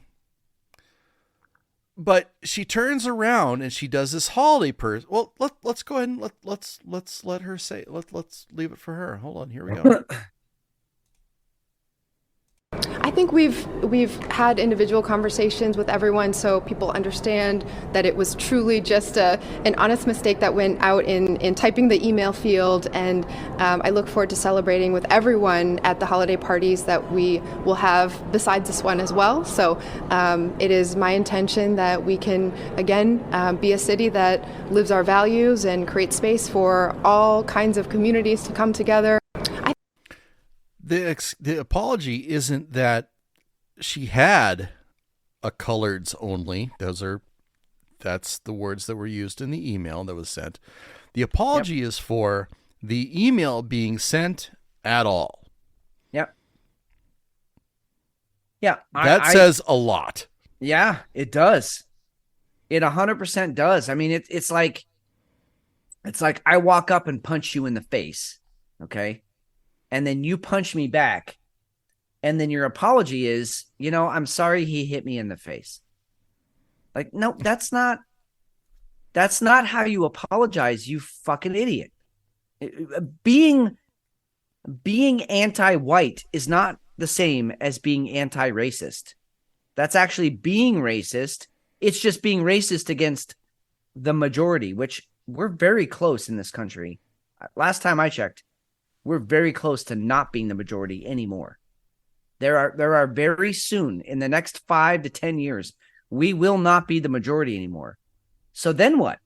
Then do we get reparations for being, all this racist shit against whites? Do we get reparations? Because I'm in for a paycheck. That'd be nice. Electeds of color, Electeds of color was the actual name. Color. Couleur, C-O-L-O-U-R, the French version, I believe that was. English. Is it? So, yeah, the English say color. That's how they spell color. We're going long. We've been short the last few weeks. Here you go. Southwest Airlines is praised for customers of size policy that allows overweight flyers to purchase one seat and get another complimentary. You know what? As I read this, as I've read other stuff online, I became fucking enraged. Oh, yeah. If you are so overweight, and this is coming from somebody, I'm 290, I'm 6'4", I don't try to be a skinny guy. If you don't give a shit about yourself that much, that you're willing to go ahead and take up Southwest Airlines on this bullshit, woke, fucking rule that's only there to garner customer fucking applause, you're fucking doing it wrong. And it's fucking disgusting that you're allowing yourself to do it. What's even worse is that they're allowing the customers to go ahead and I'll go ahead and I'll buy 2 seats, but then I can go ahead and, since I'm plus size, I can go ahead and get a refund on one. Well, fuck you. I'm 6'4". I want more fucking leg room. This is a lawsuit waiting to happen. I hope Southwest fucking burns for this. I hope they get sued into oblivion. Oh, I can almost guarantee they will, because someone my size, I'm 5'8", 162 pounds, soaking wet. Someone my size is going to identify as obese. You're fucking and should. Want the extra seat. Yeah, and want the extra seat. And then when Southwest finds out I'm not that large, they're going to not give me my refund that I'm fucking asking for. And then bam, I am suing, because if some dude with a dick can identify as a female and play women's volleyball, then I can fucking identify as someone who's obese and fly on a fucking airplane. Yeah, so you can identify as a plus size, and you could fucking justify it 95 different ways. You bet. Because I ate 2,000 calories today. That's a lot for me. So I'm feeling bloated, and I need the extra seat. Plus size TikTokers are praising Southwest Airlines for its customer of size policy, which allows overweight passengers to request a complimentary seat and forces the flight staff to accommodate larger flyers, even if that means kicking others with tickets off the flight. If you're fat, you know the anxiety of flying, and this alleviates it a lot. Caroline, a travel influencer. Let me repeat that one more time.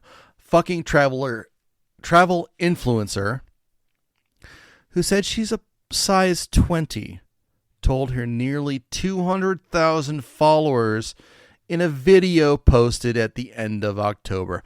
I had a very comfortable flight, just feeling like I was allowed to take up the space I needed. You dude, ignorant. Is this not? It's ignorant. It's selfish. And I can say this as somebody who is, I'm not small. Yeah, you can say it. Fuck her.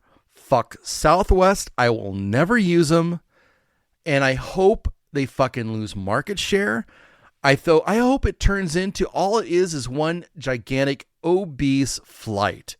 And all they get is, if you have 40 rows, I hope you get 40 passengers, bitch, because you don't deserve anything else. Yeah. I mean, is this not the actual definition of first world problems? Oh, I mean, it's the absolute worst. This is fucking to fly. Vile. I have let myself go to shit, so I'm going to make other people pay for it. Because you know what's going to happen? Other people who are of normal size are going to end up paying for it because their rates are going to go up. So there's going to be an extra $20 to each flight for each per seat. So Southwest is going to make up their fucking money. It's not going to be the fucking fat person who's on there. And the fat person, they're only going to pay $120 or $140 for their flight, maybe $200 for their flight, depending on when they get the seats. But they're going to fuck everybody else. So fuck that person. Yeah. No, I mean, like you said, at some point people will be like, well, I'm not going to pay that much more money for a Southwest flight because there's, 6 people on there who are morbidly obese and they're taking up rows, and that I could be sharing with another person of normal size. So fuck it. I'm not flying that airline anymore. Or you know what? I'm just not going to take the trip. It's not worth it. I'll you know what? I'll do a virtual tour of Vegas on my computer, and that'll be good enough. Well, and just take responsibility. Yeah, Fly American, buy a bigger seat, and just, okay, I should do better. It's on me. It's not on anybody else. Don't shirk your responsibility not to be a fucking human being. Don't put it off on everybody else. No. It's fucking amazing that Southwest is going to cow to that population. Sorry. Well, it's shit like this. Crazy. No. I mean, I will just say this. It's shit like this where I'm like, you know what? Maybe survival of the fittest is not such a bad paradigm, because that would sort shit out real quick. Well, let's get there faster then, because that's Because I'm telling you what, I can outrun anybody who needs 3 seats on a Southwest Airlines flight. And so the bear's going to take them, and it ain't going to take me. And I'm okay with that. Being as somebody who's going to be outrun by you, I'm cool with that. That's I need to own that. Yeah, you're accepting that responsibility. And you're also not going to fucking take up a whole row on Southwest Airlines. Fucking Christ. Well, I'm going to take somebody else with me too. All right. Fair enough. Right. Oh, fuck. I had to get that out of the way. It just pissed me off more it's good. and more it's and good. more. It's good. What beer are you taking to bed? Well, definitely the Grains of Wrath. The Hail Santa. Not only did it put a little bit of the holiday Satan spirit into my heart, all right, but it was also fucking delicious. And again, one of those beers that you go in and you're like, yeah, I know it's going to be a good beer, and then it just surprised you, like how fucking really good it is. The spices in there so well balanced. You sometimes try these beers and it's too much of something and not enough of another. This was perfectly balanced.